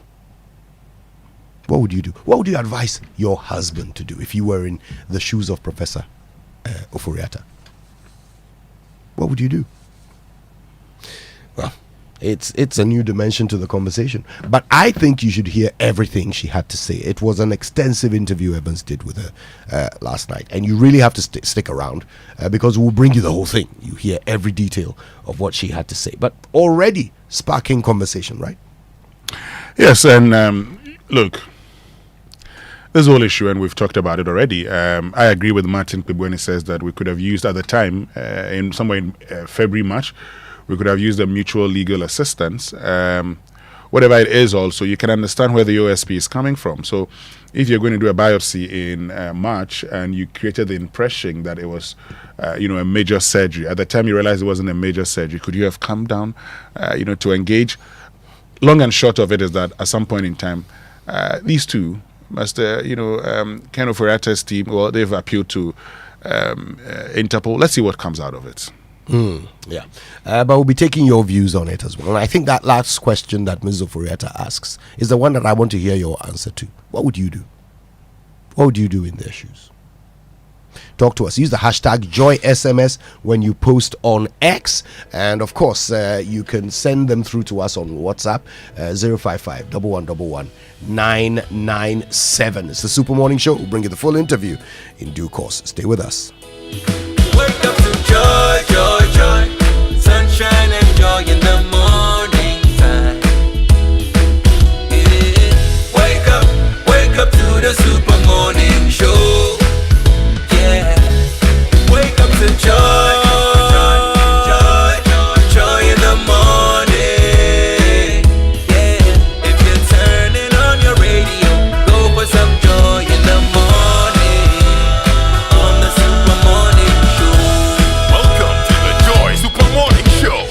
right, we keep telling you about the incredible benefits of Excellium from Total Energies. Now listen, this premium fuel and its amazing 3-in-1 power will of course revolutionize how you run your car. The Excellium new formula is the additive enriched fuel with its powerful 3-in-1 action, which cleans your engine, extends its life, and lowers its fuel consumption. So Excellium new formula will lower your vehicle's consumption while reducing CO2 emissions. It has anti-corrosion, anti-wear, and detergent additives. So listen, you will drive, sir. Experience the difference with Total Energies Excellium new formula. Choose Excellium. Choose quality.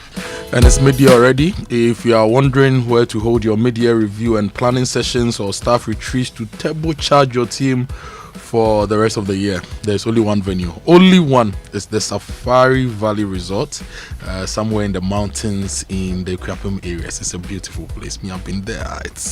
Think of green, serene, a green, serene environment, accessibility, meeting rooms, capacity, flow and layout of space, room flexibility, quality of equipment, staff, and first-class catering services. Look, everything. Safari Valley has it for you, and you can call them on 059-691-4394 and just get closer to nature at Safari Valley. Well, so GCB Bank says, your trusted financial partner, GCB Bank, is committed to ensuring that your shares with them continue to thrive and yield positive returns. And you know that having accurate contact information on you will enable them to communicate important updates and notifications regarding your shares directly to you. They kindly request that you update your records, that's a telephone number and email address, with the bank to get regular, timely, and relevant updates on your shares. To update your records, kindly visit any GCB Bank branch and you'll be assisted to do this. You may also access their website at gcbbank.com.gh or their shareholders portal at ebay.gcb limited.com/98/shareholders portal to go through a simple process to update your records. Shareholders registered on the CSD may contact their brokers for the necessary record update to be done.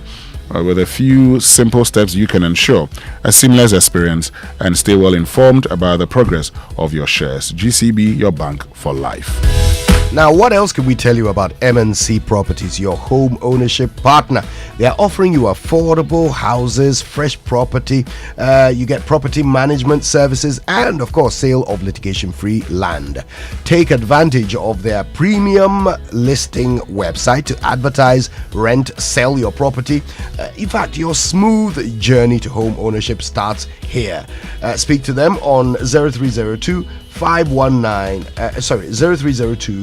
551 917. Okay, 0302 551 917. M&C Properties, choice of class. And if you want to experience the ultimate waterfront getaway, you need to go to Aqua Safari. You can relax in style and comfort and let the soothing sounds of nature rejuvenate your soul.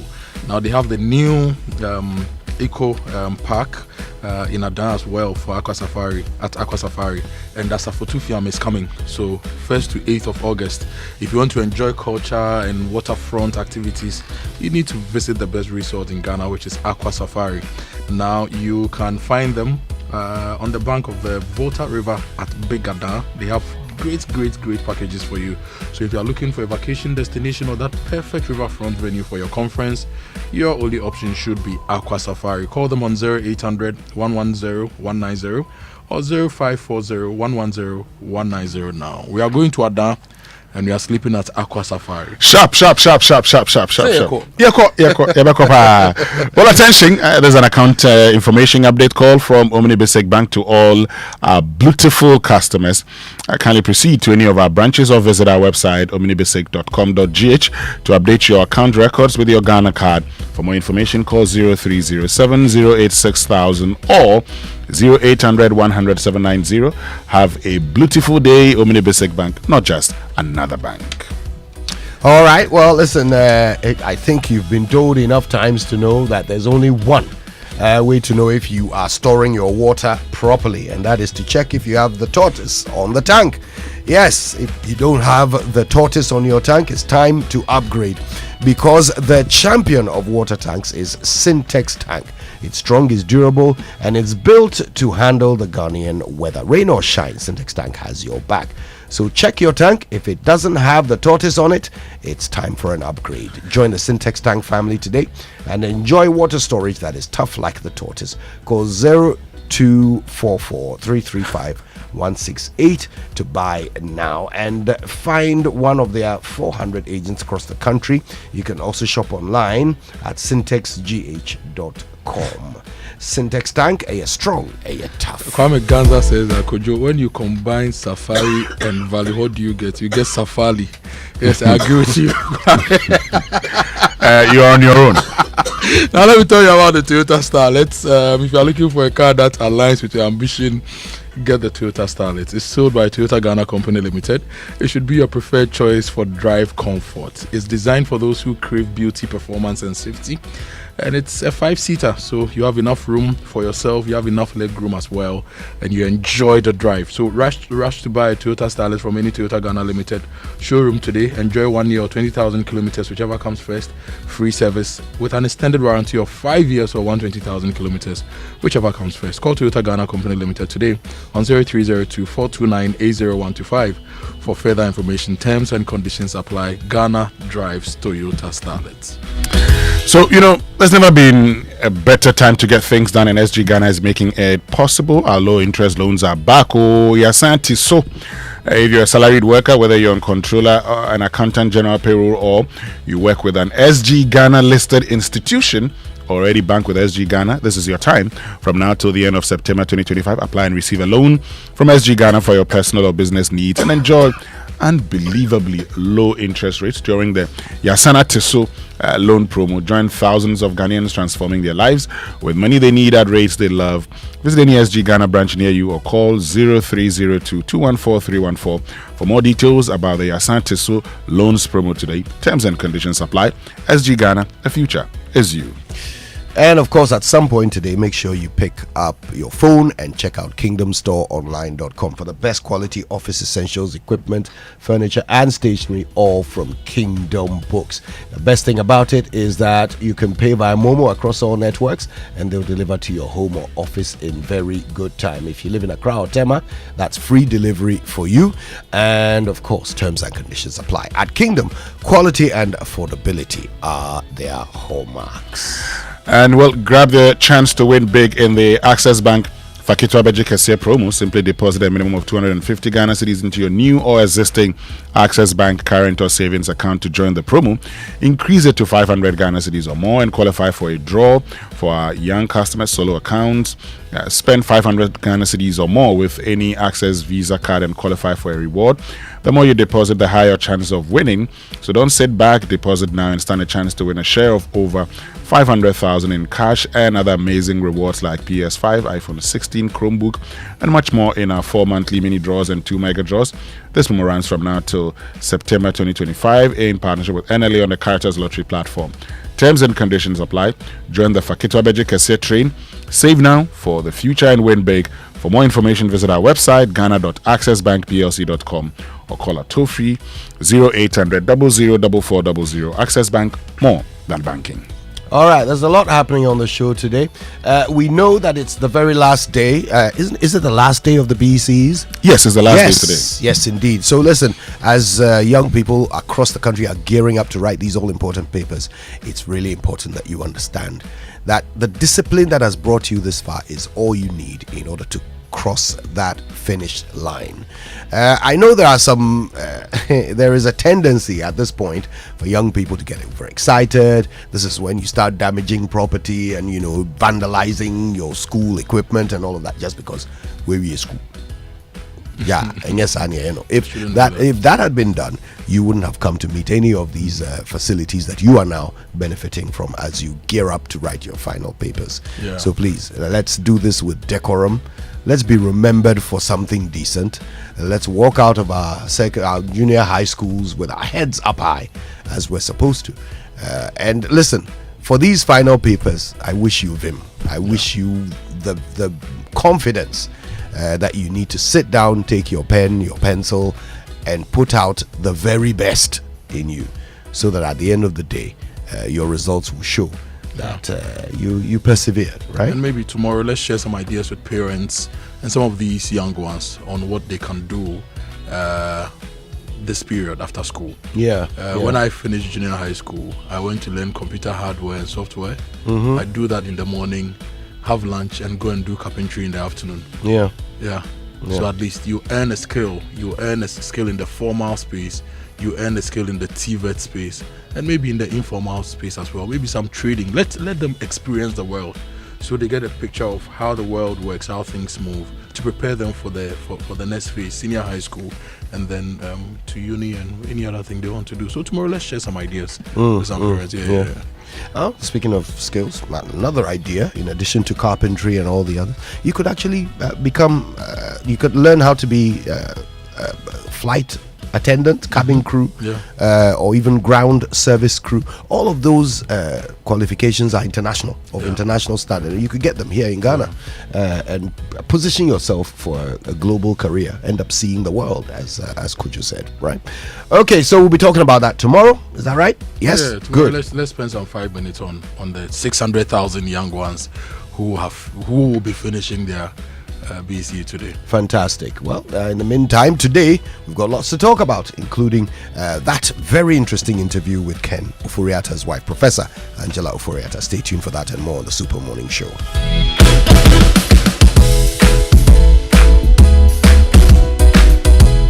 It's your day off and you end up looking after the baby while your wife goes off to work. You realize you have no idea how to change a diaper, so you video call your wife. Hello, darling. Hello. Kojo, is everything all right? Everything is not all right. I'm not seeing Topo. How do I change a baby's diaper, please? Kojo. Okay, first, put the diaper. The video call freezes.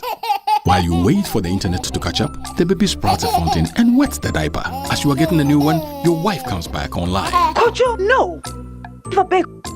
But I had to go and get a new diaper. What must I do next? I beg, quick. Open the front of the diaper. It's the side that has... Wow, look, the video freezes again. Abba. By now, you know where the conversation is going. There's no buffering in real life, so why accept it from your internet connection? Get connected and experience ultra-fast internet to your home, powered by MTN Fiber Broadband. From the Internet Masters. MTN, everywhere you go.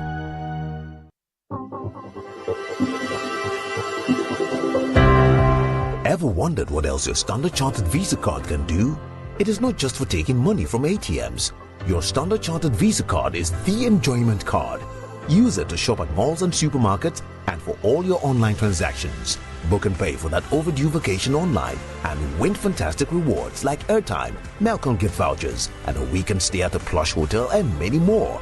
It is the enjoyment card. So next time you're about to make any payment, let your Standard Chartered Visa card lead the way, not cash. It is your gateway to secure, convenient, and rewarding payments. Visit the 360 Rewards website for more information. Standard Chartered, here for good. FPAC is effective for headaches and relieves the symptoms of flu, colds, and catarrh. FPAC blows away the pain associated with sore throats. During and after a hard day's work, FPAC relieves you of body pains. After the day's sports workout, FPAC helps the body to control the aching muscles. FPAC is effective against feverishness. FPAC reduces body temperature associated with malaria and other fevers. FPAC is effective against rheumatic pains. You can find FPAC in all pharmacy and chemical select shops throughout the country. FPAC is not recommended for children less than 16 years of age, ulcer and asthmatic patients, pregnant and lactating mothers. If symptoms persist for more than 2 days, consult your doctor. FPAC blows your pain away. FPAC Junior follows in the tradition of FPAC tablets, a trusted friend to relieve your child of pain associated with teething, catarrh, cold and fever. The good that FPAC does for you, FPAC Junior does for your child. FPAC Junior is for children between 6 months and 12 years. FPAC Junior blows your child's pain away.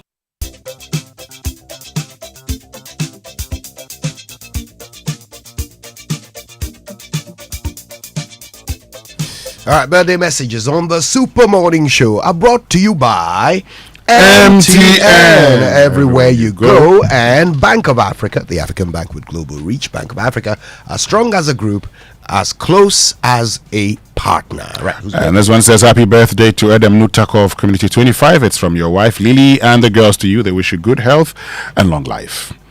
And this one is from MFA Adeti, and it goes out to Ajwa Etiwa Dazi. And the message says, God bless you and be your anchor every day. And a happy birthday going out to Nanabna Inimeji.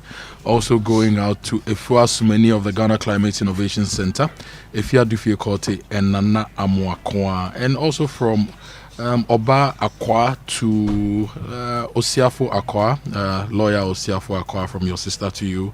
Happy birthday to you. And finally, from me to Akosia Oduma. Happy birthday to you, Akosia. And it's a happy birthday to Gifty Afenidazi. Yes. Former GJA president, former member of the Council of State, and the head of Aglo International. So, wishing you God's choicest blessings for the years ahead. Is from Aglo International. Happy birthday to you, Gifty. And also from Uncle Ebo White. He did it yesterday, but he said we should do it again today. Yes, so Uncle Ebo White and Auntie Florence. Yes. I got the name right. So today, Uncle Ebo will not send a message. Say, Winston, you always get my wife's name wrong. Effects of the watching. But I'm told she's pardoned me because, Uncle Ebo, when he gets a call, the phone is on speaker. So he picks his calls. He's always on speaker. So Auntie Florence will forgive if I make a mistake with her name. Anyway. All right. Well, happy birthday to someone you might know, Winston, on Facebook as Patty Pat. You know who yes, that is? I know her. Yes, it's her birthday today. And special wish to you. Happy birthday to you, Patty Pat. I don't know her real name. Patience K. Okay. And happy birthday, happy marriage life to Cassie, CEO of Chopbox Technologies. We wish you guys a lovely married life. The wedding was last weekend. Okay, enjoy. All right. Time for the Joy Sports Center, brought to you by MTN. Everywhere you go, Standard Chartered Bank, here for good. FPAC blows your pain away, and DSTV, your home of entertainment. And Standard Chartered Bank is here for good indeed. They are helping you to invest, to grow your wealth, and to secure your legacy. And with Standard Chartered, you get more than just banking. You get access to a global network of tailored solutions designed to grow, manage, and protect your wealth for generations to come. The expertise and global network offers you an area of wealth and diversified investment options across the globe. So talk to them today. Now is the time to act, and let Standard Chartered help you grow, protect, and safeguard your wealth. Call them 023-300-0041. That's 023-300-0041. Standard Chartered, here for good.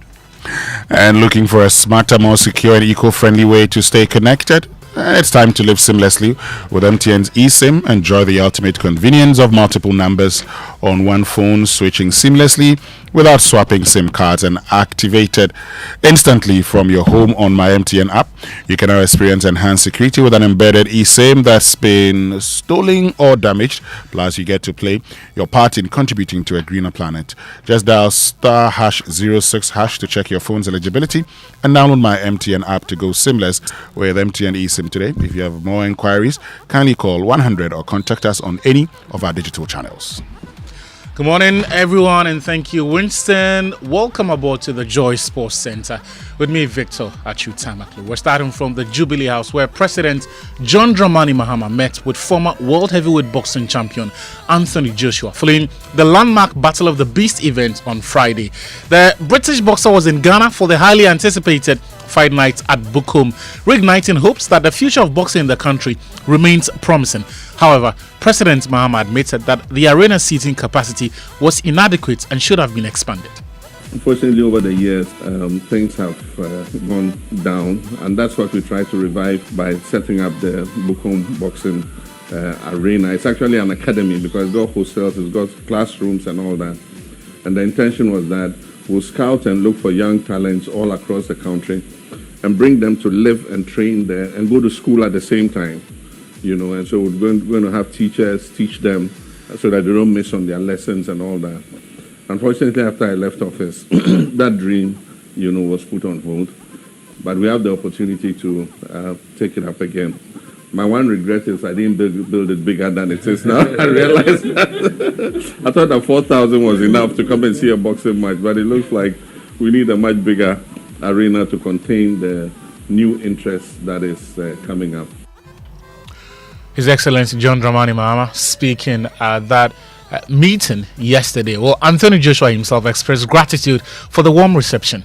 Amazing culture, hospitality, the airport, the organization, and I can't wait to go back and tell everyone across the world how beautiful this place is. Sports is obviously a way that it got me in a room like this, so I understand the importance of, talking with my fist, but also how influential sports can be and the type of rooms you can get in. So I've been calling friends, speaking about ways that we can bring investment into Ghana, we can bring investment into Africa, because I understand some of your policies and what you're trying to do. And from a sportsman, I understand sports is short-lived, and then we cross over into business. So I'm also branching out into that sector, and I understand that there's certain things that we can bring from sports and our connections across the world, and how we can connect Africa to the rest of the world through sports. Fantastic. Bring some of that resource to Ghana, will you, Mr. Joshua? He was at the Battle of the Beast event, which was organized by Sharaf Mahama, Chief Executive of Legacy Rice Sports, the son of President Mahama, together with Americans Promotions. Former British boxer American himself said he's confident Ghana can once again become Africa's boxing capital. We are giving opportunities to the Ghana fighters to get involved in boxing. We should start opening more academies. Also, we had a really good meeting today with Kofi Adam. The vision is to do more events here, grassroots level, start promoting. And you know what? One day, I believe in Ghana can be the center capital of boxing in Africa. Great. And not only that, it's the first time in history World Boxing Council, the WBC, have made their African title, and it was hosted in Ghana. Wow, amazing. For the Tabi'i. That was American who was speaking to Joy Sports, Nathaniel Atta. Still on sports, politics and infrastructure, the Member of Parliament for Abetifi, Dr. Brian Champon, met with stakeholders at the Nkoko Stadium yesterday to brief the public on reconstruction efforts. Dr. Champon assumed responsibility for reviving the project after work by the Middle Belt Development Authority stalled. He told the press that his intervention is aimed at easing the burden on locals in their search for a functional sports facility. Again, we are hoping that within 4 months, this project will be completed after we have gone past all the hoops. I must reiterate that this project is not a personal project. I am only supporting the community through the NSA to build it. It belongs to the government. It doesn't belong to any individual, including myself. This is a government of Ghana project. I am only helping to ensure that the field is in a state where we can play our local matches. All the teams in Kwewu, first, second, third division teams can play their home matches here in Nkoko, and especially the schools. That's Brian Champon, Member of Parliament for Abetifi, with that remarkable gesture of taking it upon himself to reconstruct national assets, that is the Nkoko Stadium. Meanwhile, Chief Operating Officer of the National Sports Authority, Yao Jemfi Kusiaure, reaffirmed the authority's commitment to ensuring the project's successful completion. We are also here to also see the building plans and also make our input. So, my people of Kwewu, there's not going to be any delay. At the 4 months that Honorable said to you, we also made sure that after we go through everything, we speed up the work for the continuation of the stadium. Nothing is going to delay, but for normal procedure, we just go through the paperwork and then continue the work. Well, the Nkoko Stadium redevelopment projects ostensibly set out to deliver a FIFA standard pitch to boost football and sport in the Kwewu area. The facility will feature a 105 meter by 68 meter pitch with a 10 meter wall allowance, a 3,000 seater western stand, and a 1,000 seater stands behind each goal post. Moving on, the Supreme Court nominee Justice Senyo Jamape has revealed that not all recommendations made by the Commission of Inquiry, which he chaired, looking into Ghana's World Cup scandal in 2014, has been implemented. The commission, which he chaired, was constituted to investigate the controversy surrounding the Black Stars Theatre campaign at the tournament in Brazil. He made the disclosure during his vetting by Parliament's Appointment Committee on Monday. Mr. Chairman, some were, but not all. We recommended a lot of recommendations, but not all were taken. But I can give some that we did, and we said players should not be paid cash. We all saw what happened in Brazil when we had to fly money to Brazil for players, and we saw some people holding theirs. It was one bad thing for Ghana. Then number two, we also recommended that the state should not sponsor supporters to go to countries, to fly them to countries where we are playing. Because we were thinking that instead of flying people from Ghana and booking hotels and feeding them, why don't we buy tickets for Ghanaians who are in that country? Yeah, that's Supreme Court nominee Justice Senior Jarofes speaking there. Meanwhile, the Ghana international Christopher Bunsuban has revealed he shared the pitch with some of Europe's brightest emerging talents during his formative years on trial. The Genk winger said he played alongside Man United's Kobe Menu at the under-16 level and later with Marc Casado and Fermin Lopez at Barcelona's under-19, both of whom are now part of the Spanish Giants' first team. However, he admitted the difference in their mindset at that stage was clear. Yeah, I first trained with Sheffield United, and I also trained with Manchester. They use it at we trained with Kobe Manu and those squads. So, and I also had trials with Vienna, first Vienna in Austria, Dortmund and Midtjylland. Yeah. Yes, I forgot. Yeah, the U19 Barcelona. Yeah, I trained with this squad: Casado, Fermin Lopez, and Elias Akuma. Yeah, those places. I think when you see us, you will see like I have the talent and I can play with them. But you know, like their confidence and how they train and everything is different from mine. Still on national team issues, Black Queens head coach Kim Lassioka-Green has named a 24-woman squad for campaign ahead of the Women's Africa Cup of Nations tournament. The list has 4 home-based players: Kerry McCarthy, Afi Amenyaku, Comfort Yeboah, and Nancy Amo.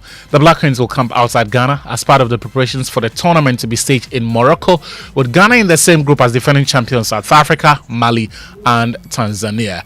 Remember, the tournament starts on the 5th of July and will end some 21 days later. Elsewhere, the Ghana Football Association has charged Golden Kicks FC and their head coach Neil Parker Hansen with alleged misconduct and failure to control their fans during Sunday's MTN FA Cup final defeat to Kumasi Asante Kotoko. The GFA says the club's social media commentary and the coach's post-match remarks about the controversial penalty that secured Kotoko's 2-1 win was as actions that brought the image of the game into disrepute. Elsewhere, in the Club World Cup, Flamengo began their campaign with a comfortable 2-0 win over Esperance de Tunis in the Group D opener in Philadelphia. Ganese Ayaboa came on as a late substitute for Los Angeles FC in a 2-0 defeat to Chelsea yesterday. Boca Juniors also drew 2-2 with Benfica in a game that produced a red card for each team. Later today, Fluminense will be hosting Borussia Dortmund at 4 p.m. River Plate will take on Urawa Reds, Red Diamonds at 7 p.m. and then Ulsan will take on Sundowns at 10 p.m. ending the Joy Sports Center.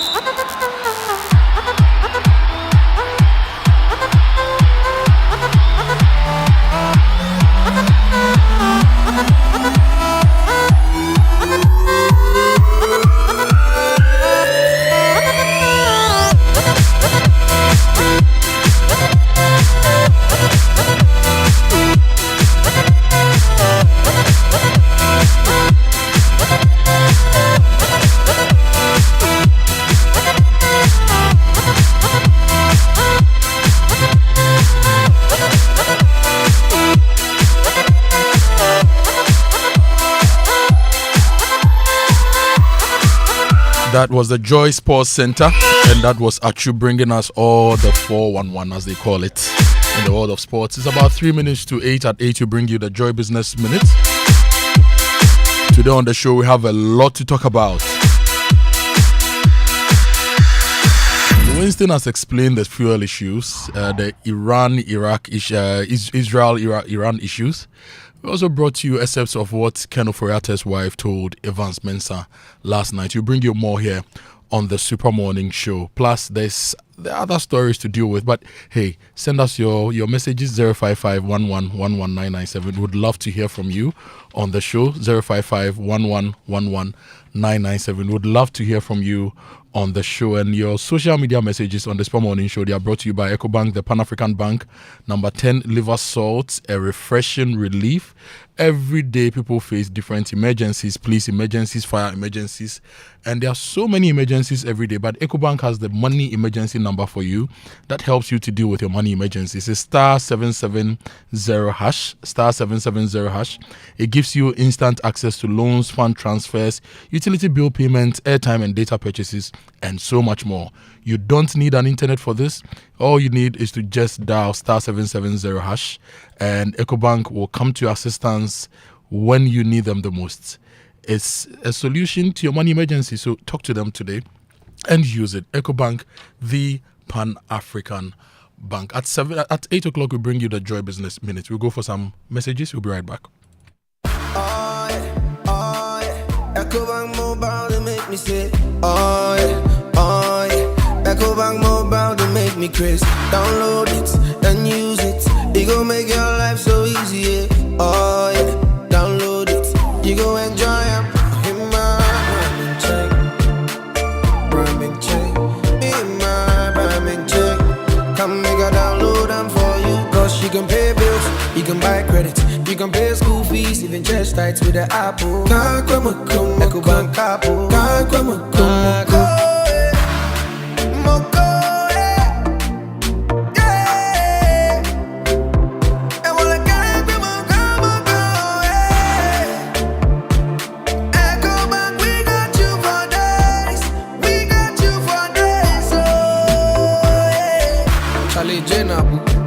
Life is easy with the EcoBank mobile app. You can pay your bills, transfer to and from mobile wallet, virtual card creation, transfer to other banks, express account opening, scan and pay, express cash, all at your fingertips with the EcoBank mobile app. You know it's 5-star life with EcoBank. Can promise. We shouldn't have gone to that party. Masa, my head is killing me.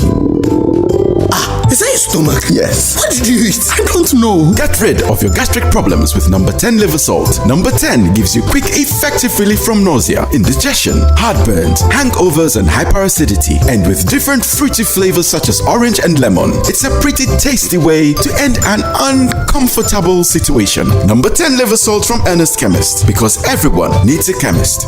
This advert has been vetted and approved by FDA.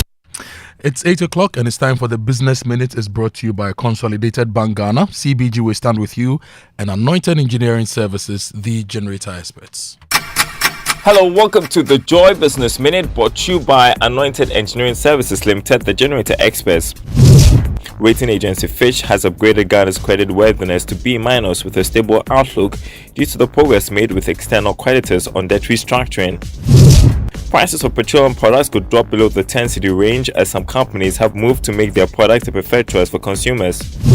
Some domestic airlines have announced reduction in fares due to the city's appreciation against the dollar over the past months. Carrier Passion Air says it's reducing fares by 10%. And US President Donald Trump has signed an executive order to reduce tariffs on UK cars being shipped to the US, which will bring into force parts of a tariff deal agreed between the two countries last month. Speaking at the G7 summit in Canada, Prime Minister Sir Keir Starmer called the move a very important day for both countries. And that's the Joy Business Minute, brought to you by Anointed Engineering Services Limited, the generator experts.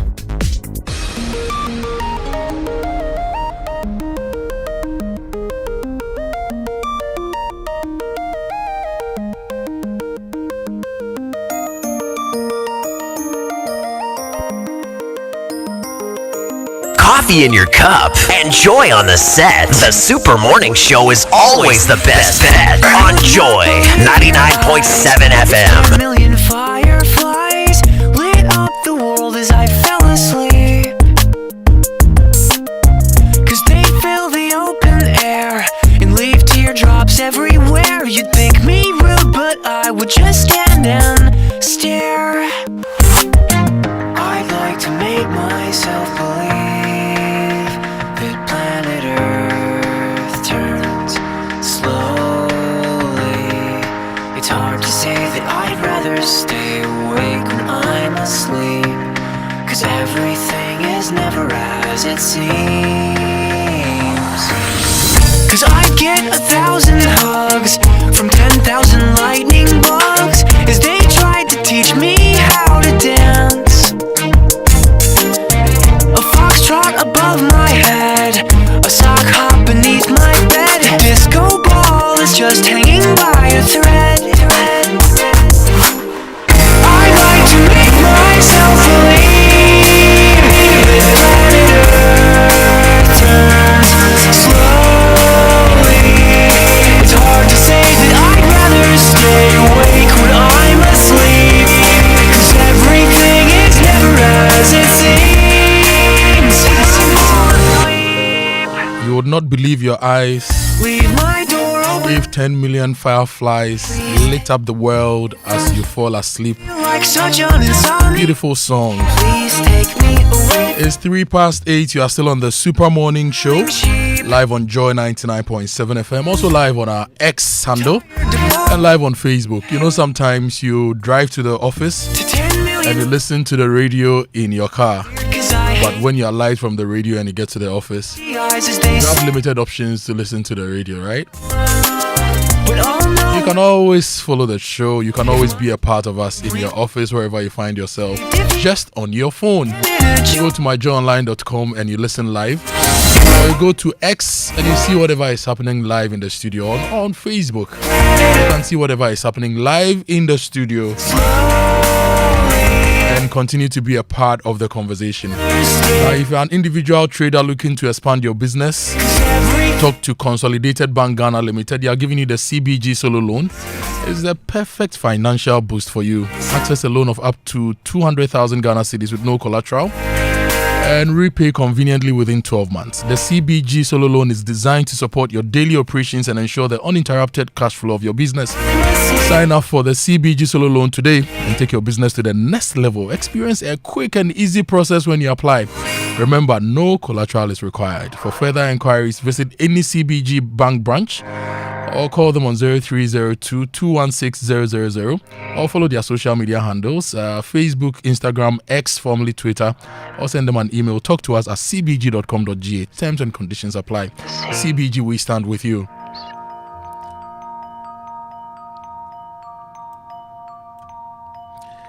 Fireflies. Good song, good song, good song. Now this one is from Natasha Bedingfield. Unwritten. Now, Anointed Engineering Services Limited is also into sales of ultra-silent, fuel-efficient diesel generating sets. They range from 5 kVA to 3000 kVA at competitive prices. If you need a generator, look, talk to Anointed. Talk to them today. They give you 24-hour emergency services. They sell correct spare parts for you. They have reliable rental services if you don't want to buy and you just want to rent. And if you need professional electrical advice, you talk to Anointed Electricals Limited. You can find them at their latest branch at Pukase White House, opposite Eco Block. The head office is at number 77 Anointed House on the main Odoko Malam Highway near the Odoko traffic light. Call them on 0243 480334 0540 109 493. And they have 21 branches nationwide. So feel them, talk to them. They are the generator experts. Put yourself in words unspoken. Live your life with arms wide open. Today is where your book begins. The rest is still unwritten. Yeah.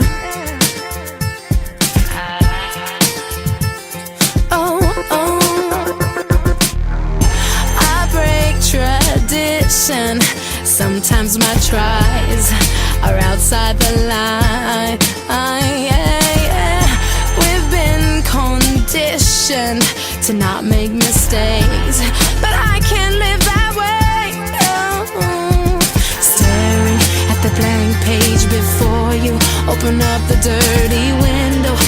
Coffee in your cup and joy on the set. The Super Morning Show is always the best bet on Joy 99.7 FM.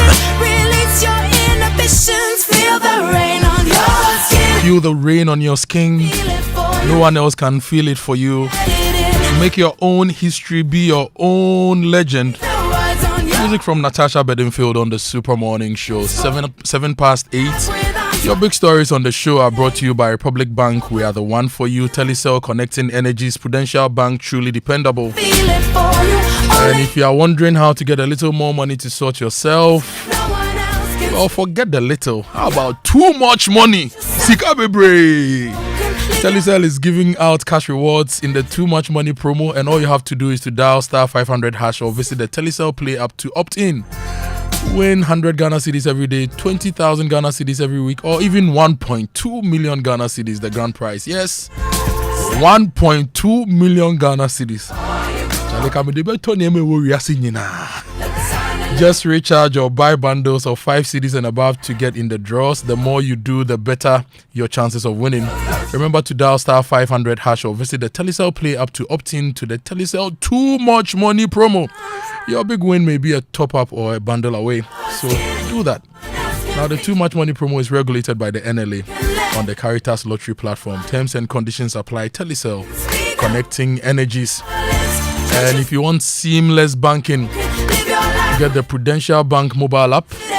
Perform instant transactions, link your mobile money wallet, scan GHQR to pay, manage your cards, transfer money between banks, and do so much more. No more banking hours. Experience simple, secure, and convenient banking wherever you are 24/7. Download the PBL mobile app today from the Apple App Store, Google Play Store, the Huawei App Gallery, and enjoy the services of Prudential. Visit Prudential Bank website or the social media platforms for more. Prudential Bank, truly dependable. Now, we are going to bring you the full interview that Evans Mensah had with the wife of the former finance minister, Professor Angela Ofori-Atta.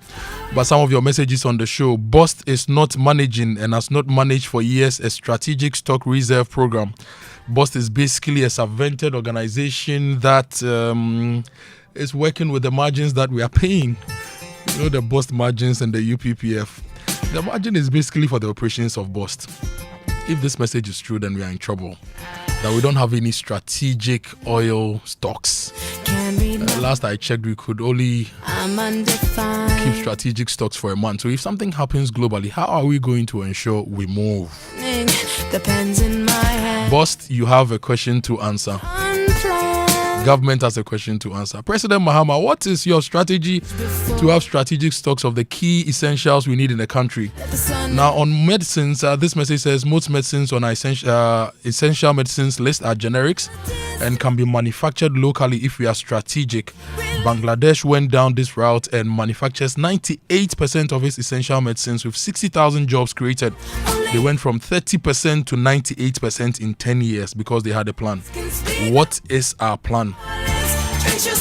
It's not a question for me to answer. It's a question for the government to answer. But if you have ideas, share with us. 055-1111-997. And note that if you are listening to your car right now, as soon as you are light, you can switch to your phone. You can watch us on X, on Facebook, or listen live on myjoyonline.com. I'm going for a quick break. When we return, we will hear from the wife of Ken Ofori-Atta. Ken has had his surgery. He says Ken is recovering. How does she feel about all the issues related to her husband? We'll bring that to you shortly here on the Super Morning Show. Stay with us. Small money day, big money day, way too much money day. Telecel Too Much Money promo drop. If you dial *500#, then join them for the Telecel Too Much Money promo inside. You will win 100 Ghana cedis cash for the daily draws, 20,000 Ghana cedis for the weekly draws, then 1.2 million Ghana cedis for the grand draw inside. That be 1.2 million Ghana cedis. You for just reload airtime, then get points wey fit make you win. Make you dial *500# or go the Telecel Play app top. Then book inside riders give the Telecel Too Much Money promo. Terms and conditions apply. Telecel, connecting energies. This promo will be NLA way they regulate them for the Caritas Lottery platform top.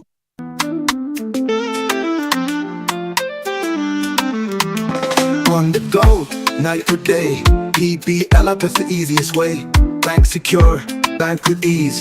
Right at your fingertips, bank is a breeze. PBL app making banking so clear. Anytime, anywhere, we're here. Safe, secure, banking for you. PBL app, simple and true. Welcome to the future of banking. The Prudential Bank mobile app. Bank secure anytime. right from your phone. Access your accounts 24/7. Perform instant transactions. Pay bills. Link mobile money wallets. Scan and pay with GHQR. Manage your cards. Make seamless GIP interbank transfers. All with ease. No more banking hours. Take control and app your banking. Experience simple, secure and convenient banking. Download the PBL mobile app now. PBL mobile app. App your banking. Are you tired of rising fuel costs and frequent service and maintenance draining your budget? Are you a transport business thinking of the best eco-friendly and cost-saving option for a car? Then switch to the Cerio Nano 3 electric vehicle. The Cerio Nano 3 EV is proudly marketed and distributed in Ghana by Anointed Engineering Services Limited. The sleek Cerio Nano 3 electric vehicle, with its advanced technology and high performance, emits zero emissions because it does not run on fossil fuels. No need to worry about a charging station because you can charge your Cerio at home directly by plugging into the socket. The Cerio Nano 3 electric vehicle offers unmatched comfort, interior design, fast charging, long-lasting battery, and a portable digital ultra-silent genset for backup charging no matter your power situation anywhere. Visit our brand new and ultra-modern showrooms in Accra and Kumasi.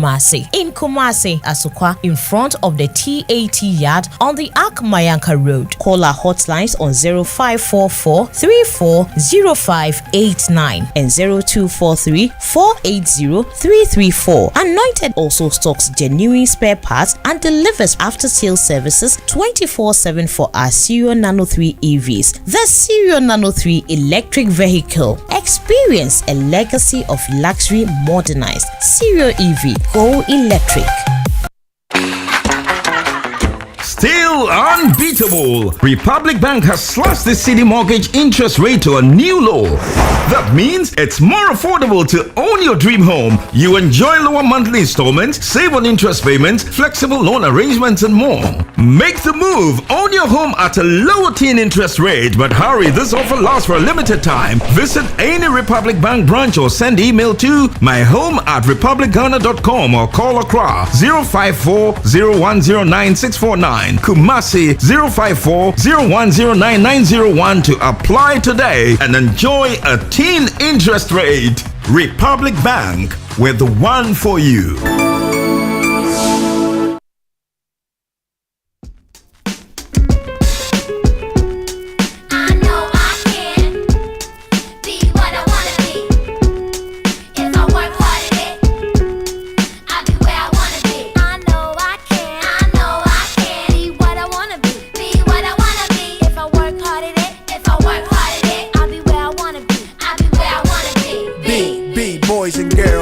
Up. You can be anything in the world, and God we trust. An architect, doctor, maybe an actress, but nothing comes easy. It takes much practice. Like I met a woman who's becoming a star. She was very beautiful, leaving people in awe. Singing songs, Lena Horne, but the younger version hung with the wrong person. Got her strung on that.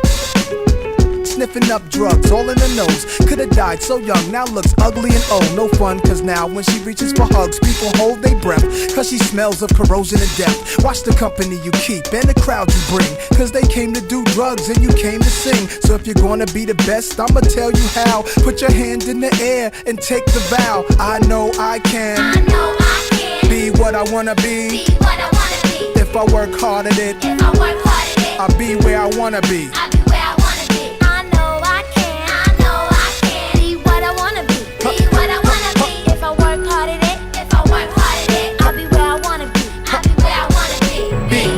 Boys and girls, listen again. This is for grown-looking girls who's only 10. The ones who watch videos and do what they see. As cute as can be, up in the club with fake ID. Careful, before you meet a man with HIV. You can host a TV like Oprah Winfrey. Music from Nas. Title of the song is I Can. This is going to all of you writing your BC today. 600,000 of you. We wish you all the best. Look, final day, final tip. Is the first tip I give you when you are going in. Is the final tip I'll give you. Don't answer every question, okay? Answer the ones you are sure about. It won't kill you. Just look at the questions. If there are 5 of them, do your strategy. You can do 3 very well. Tackle those 3 when you have enough time. can come and think about the other two and, put something small in it. But don't do what I wouldn't do. No exam or practices. When you finish, go home and go and eat jollof or whatever your parents will give you. And now start planning with your parents how the rest of your life is going to be. Okay, 600,000 of you will change Ghana tomorrow, and we need you to do exactly that. So please, final day, let's do it very well. And we've been joined by Mr. George Kwe, aka Yes, DJ Agrek. But when you're serious, what do you have with that name? Safo, Safo, Mr. Kwe, Charlie, on your small, bonjour. Is that right? Yeah, on your bad, DJ Agrek. Then Obo has another mention, or starts a mention, but. Oh yeah, mix but no. This is the great mix. Ghanaian DJs, they are very, very, very annoying. What on a tot. We tumbo first verse no we change nyom and nyom no baby into your boy I don't know chika kra no on your bet. Do not adjust your sets. This is Joy FM 99.7. Na majona adumi. Oh, sorry. Later George will join us. He has a new show coming on. George has a brand new show. Very new. Yeah. On the show. But the big story, one of them this morning, is the conversation to do with Ken Ofori-Atta, the former finance minister. Last night, our colleague Evans Spencer had an extensive conversation with her, and we bring you this conversation right here on the Super Morning Show. Kojo, can I say happy birthday to someone real quick? Okay, do that. All right, so today is the birthday of the lady who refuses to marry me, Nana Yeboah. Nana used to be a high-flying banker at UBA until she became an even higher-flying fabric trader with a massive shop at Makola. Everybody knows Nana, and Nana is a lovely person. Today is her birthday. How old are you today, Nana? Or is it a state secret? Happy birthdays. Enjoy your special day. Okay, so we bring you that conversation. Ken has had surgery. His wife spoke to Evans Spencer. She said a lot of things in the interview. I'm sure you want to hear what she said. So let's bring you that interview now. And your comments are welcome, 055-11-11997. And remember, you can watch us on X, on Facebook, and also listen live on myjoyonline.com. Thankfully, we can speak to Professor Mrs. Angela Ofori-Atta, who's a wife of embattled former Finance Minister Ken Ofori-Atta, and she joins us right now via Zoom. I'm grateful that you could join us, Professor Ofori-Atta, here on News Night. How is Ken Ofori-Atta tonight? He's doing very well, thank you. He's a real trooper and has and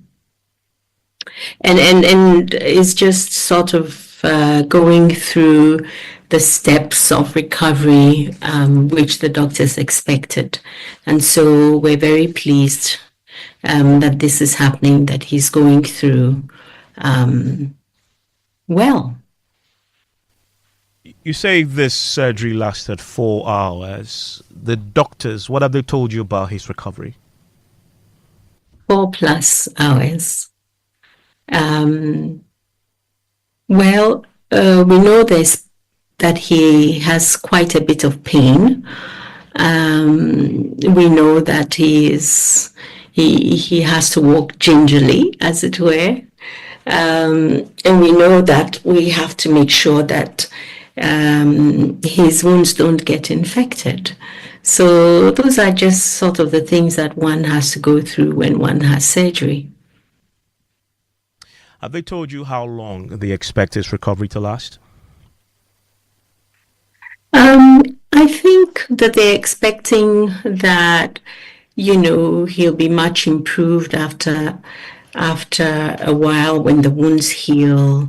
Then there will be a period of about 3 months when there's observation going to happen. And hopefully after 3 months, the recovery will be complete. And that's if all goes well. Office of the Special Prosecutors, one of his main grievances with Ken Ofori-Atta was that initially in the early part of the year when he had wanted him, he had indicated that he was going to have a surgery earlier in the year. That didn't happen. Can you explain to us how come that earlier surgery was then shifted to last Friday? What happened there? The message, the communication with the special prosecutor was that there would be a biopsy in March, which is a procedure to determine to determine if there is cancer in the prostate. And that happened in March. And then after that, there were tests on the sample taken, and then it was clear that there was cancer in the prostate. And then the surgery was scheduled for June 13th. I'm pretty sure you followed the OSP's latest press conference. When initially Ofori-Atta's lawyers wrote to him asking for more time, for which reason he withdrew the earlier wanted notice, what was the reason for the request that be rescheduled?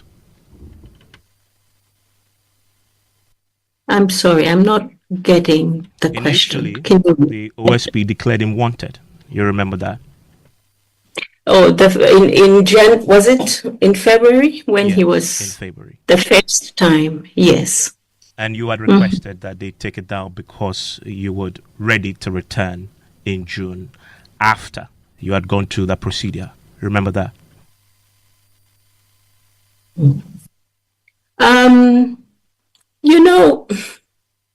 This is a tough question for me to answer because the very first time we gave the OSP, we had first told the OSP that we would be, we were in the US, we were doing investigations, and therefore we would not be available on the first date he gave us. We had told him that.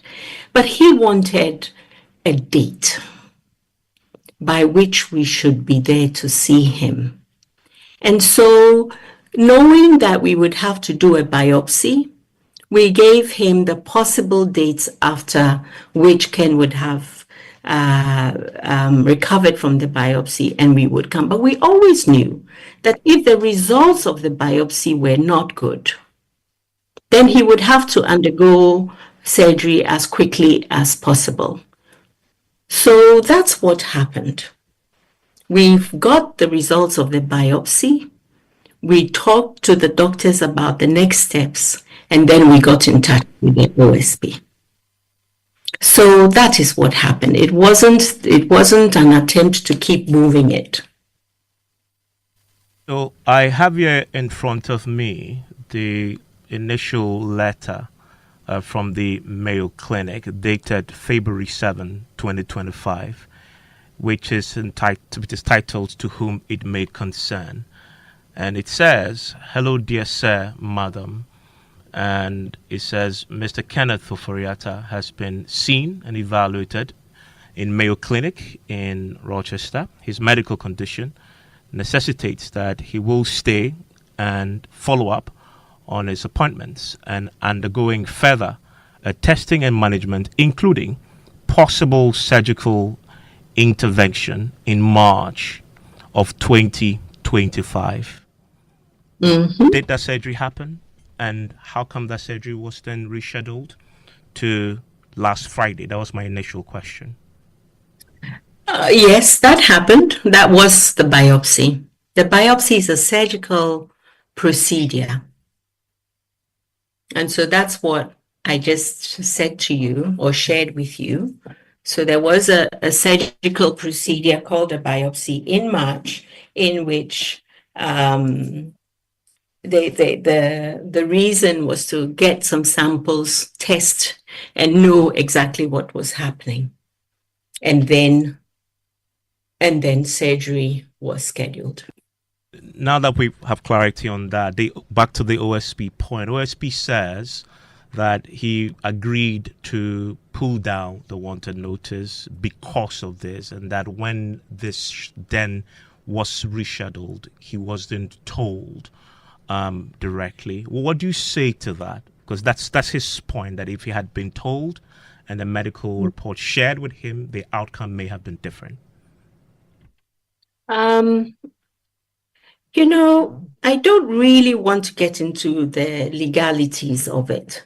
I do know that he was told through first of all, our lawyers worked it out through the court system. So he received the document. And we do know also that they were willing to share with him all of that information. They didn't want to put it all out publicly because those were Ken's health records. And so they asked him if they could come to his office and share that information with them. So that's what I know about the matter. It was in our interest to let him know. Fundamentally, the picture has been painted, and in fact, the OSB had said that he is convinced that Ofori-Atta simply does not want to come and face accountability. He's made the point that he is not incapacitated to come and answer the questions. In March, it was a biopsy, and on the face of the Mayo Clinic letter I read that mentioned surgical procedure, he says, but a biopsy should not incapacitate you. Is he right to conclude that that is a fair basis to say that he, Ken Ofori-Atta, your husband, is simply running away from facing justice?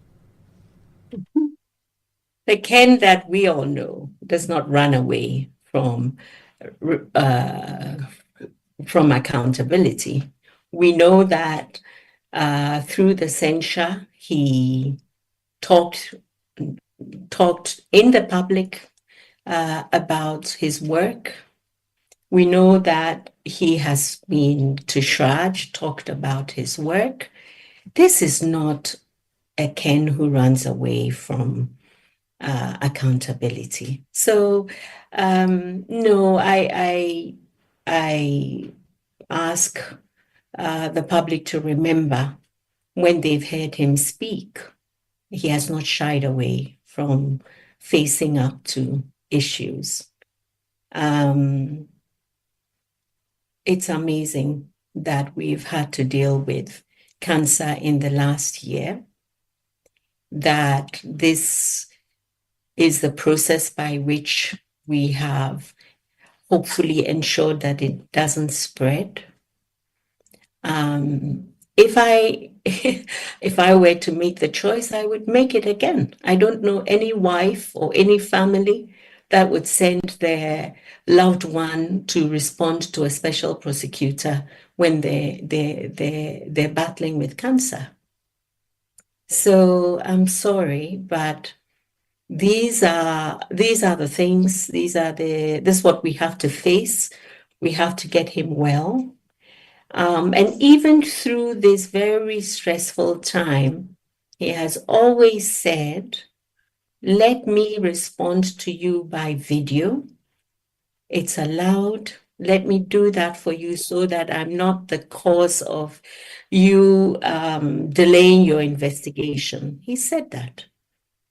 He's also said, okay, you can ask my lawyers the questions you want to ask me, and we will respond. Whatever information we can give you, we will. So I just don't understand what's going on there. A few circles we need to square here. In February, when the wanted notice was first issued for him, and you wrote for that to be pulled down, as I've gone over that again, you could not have possibly known at the time that he had cancer. So why didn't he just agree to come before the OSB at the time? We were here in the States because of the cancer. But the Mayo Clinic letter just read said at the time he were now about to perform what the Mayo Clinic said, possible surgical intervention in March. You've just explained that when they said that, it meant the biopsy. So you couldn't have known at the time, correct? No, last year we knew that Ken possibly had cancer. So we came, we saw the urologist, we began the process. And they were quite clear that, this was a slow growing one. That's what they thought. And so we came back home quite happy. And then in December, the tests in Ghana revealed otherwise. And so we rushed back and began that process. So the test in Ghana said otherwise, as in confirmed that he didn't have cancer, or did? Yes, the PSA levels were high. So you had gone to the US to, of course, run the biopsy, which will put it beyond doubt. No, hang on. What it Please is. let me, hang on. We came to the US last year. We realized that the PSA levels were going up last year in August. And then, the clinic said, okay, we'll just we're going to watch this, come back in a few months. Well, in a few months, the PSA had gone quite high. And so we came back. We came back in January and we informed the chiefs of staff, the former chief of staff and the current chief of staff about it. And then we came and did the tests in January. And they're like, okay, this is growing faster than we thought. But we will do the biopsy in March because of the timing. We'll do it in March. And so that's when we got that letter from the Mayo Clinic to say, stay, do your biopsy in March. Could he have come, answer the questions and gone back? Would you, if you had cancer, would you leave it and go and meet an investigation when you're not 100% yourself? Do you understand the impact of cancer on a person's feelings, emotions, psychology?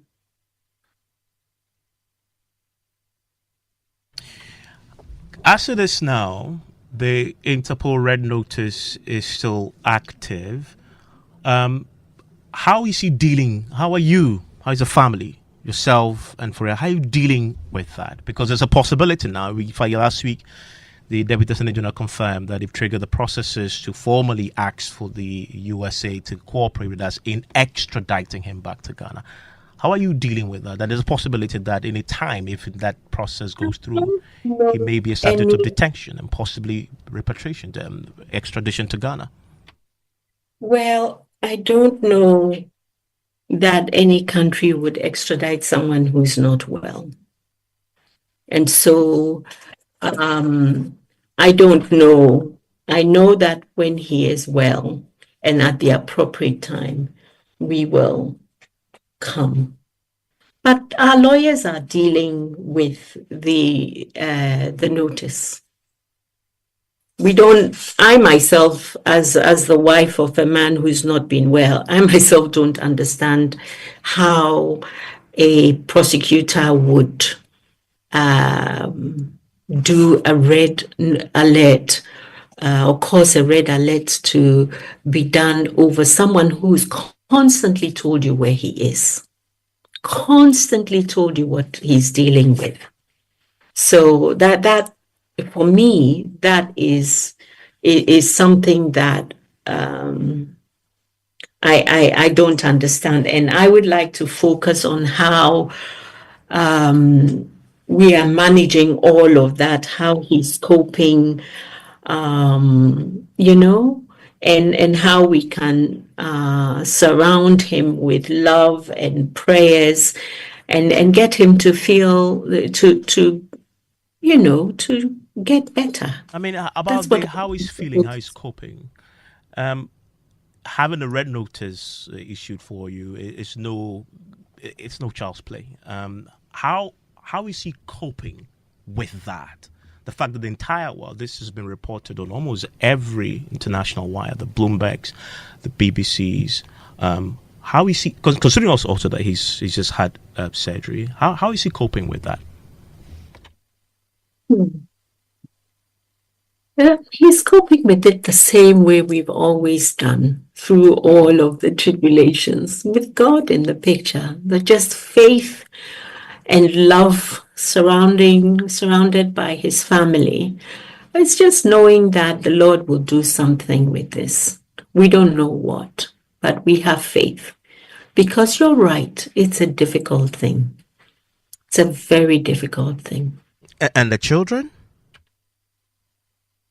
They've got good heads on their shoulders, and they've got faith as well. So it's a lot of thinking, prayer, and just knowing that there will be a light at the end of the tunnel. When you use that figurative language, what does that look like for you in reality, light at the end of the tunnel? It's a good question. By day, making sure that my husband, gets over this, the physical illness and the emotional trauma.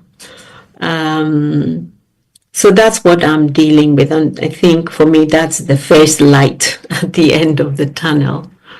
The second light at the end of the tunnel is, of course, it's justice. It has to be justice. And right now, I'm just living day to day, making sure that he's better. But when I look at, I want to see the light at the tunnel. I also want to thank the people who are standing with us in prayer, the people who love us, the people we love, and prominent pastors praying with us, calling us. We're sharing in Krang, as we say in Tree, giving us hope. Will Ken Ofori-Atta return to Ghana to answer the questions that the OSP wants to ask him, and when? As soon as we know when, we promise to let you know. But can you also say he is ready today that when he gets well, he will certainly return to Ghana and answer the questions? The questions he can answer in a week or two. You send him the questions to his lawyers, he can answer. You set up a video meeting in a week or two, he will be able to answer. He will not do anything to interfere or prolong the investigation. And Ghana is home. I don't think there is any other home but Ghana. I know Ghana is home. So why are we holding back on the investigation? Why will he not give the video? The special prosecutor says they have a warrant to arrest him. I'm not going to speak to the special prosecutor's issues. I just want people to know that Ken's been through the surgery. He is doing well. And when he is able to and his doctors give him the go ahead, of course, at the appropriate time, he will come. But why are we keeping the investigation not going on? Why? You just made the point that at the appropriate time, he will come. Is that a firm yes, that when he gets better, he will come and answer the questions physically himself here in Ghana? Ghana is home. Ghana is home.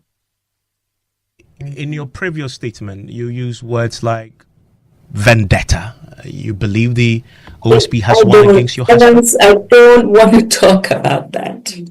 I think all I want to say is there's so much I don't understand about this process. And I want I want to thank people for standing with us. And Ghana, I just want to leave you with the understanding that Ghana is home. And when their time is right, he can come. Does he accept, though, that this is simply facing accountability for the time that he was a finance minister? Does he actually accept that? That this is the OSP trying to do his job to hold him accountable?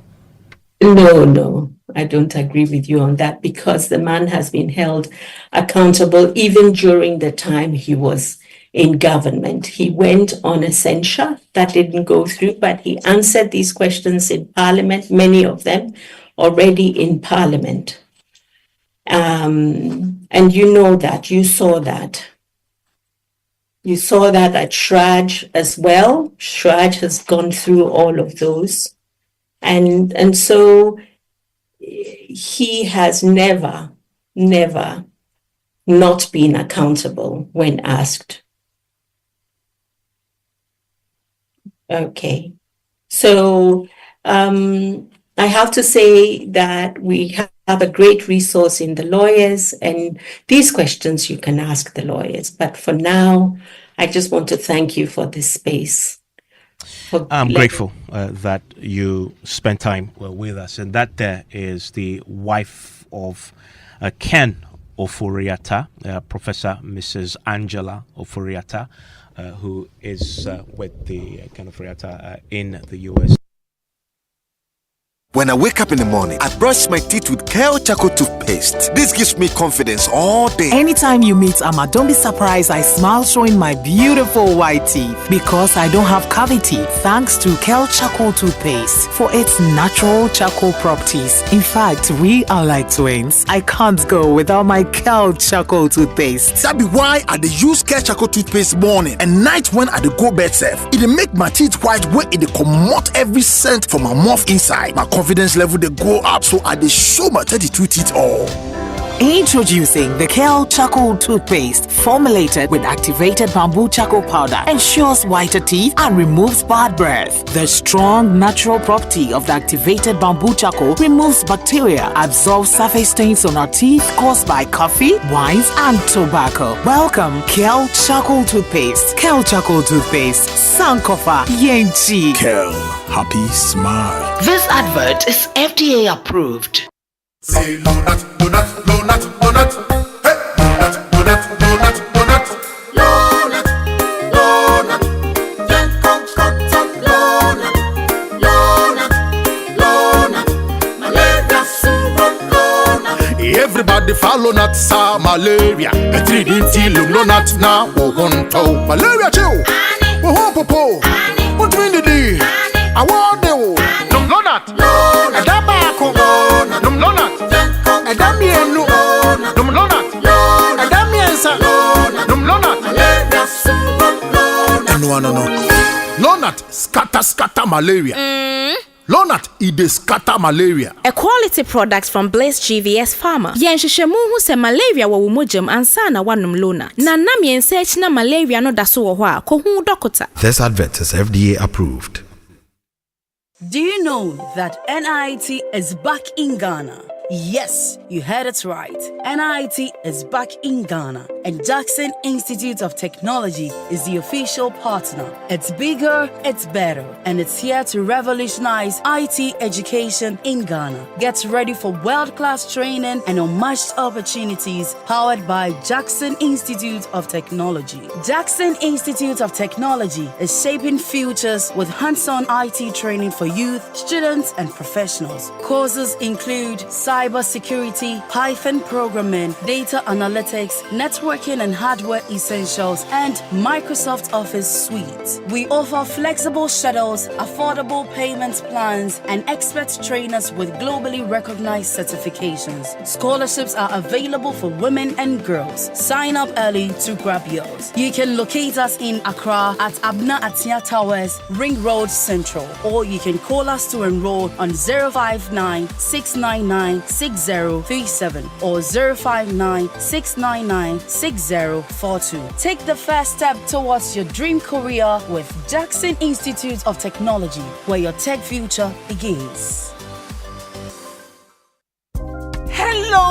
Ghana. It's a new year and Bills Microcredit is here to support your dreams. If you're not working but want to start a business, don't let money stop you. With just your Ghana card, you can get a loan to turn your ideas into reality. Already running a business? Need more capital? Or are you a salary worker looking for extra funds? Bills offers fast and easy loans with no collateral, no deposit, and no SUSI savings required. Wherever you are, whatever you need, Bills makes it happen. Call Bills Microcredit today. Call 0596 920 833 or 0302 200 390 and get started. Bills is licensed and regulated by the Bank of Ghana.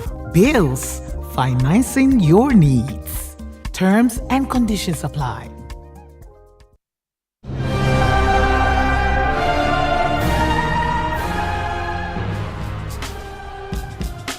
The much-awaited Joy Sports Invitational Tournament 2025 is coming soon. Watch the space for more details. Joy Sports Invitational 2025, powered by Joy Sports, the thrill of the game. For over 20 years, Ashesi University graduates have been pioneering change across the continent and beyond. With our new graduate programs in Master of Business Administration, Intelligent Computing Systems, and Mechatronic Engineering, you can advance your career or your enterprise. And Ashesi education gives you more than just a degree. It equips you with skills for a lifetime. Visit www.ashesi.edu.gh to explore our programs designed for Africa's future leaders. Remember, applications are ongoing.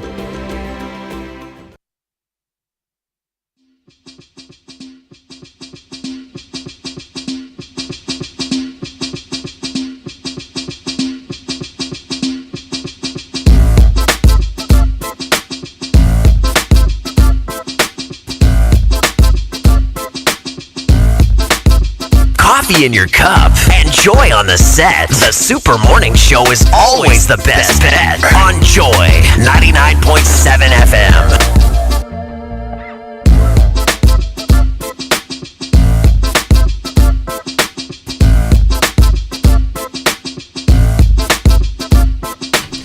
Welcome back to everybody's favorite breakfast, and you've just heard that exclusive interview that Professor Angela Ofori-Atta granted to Evans Menster last night. I know you have thoughts about it. We're going to be hearing what the team in the studio think, and we'll see what you've been saying about it on social media as well. We were asking you earlier, what would you do? What would you do? How would you advise your husband if you were in the shoes of Professor Ofori-Atta?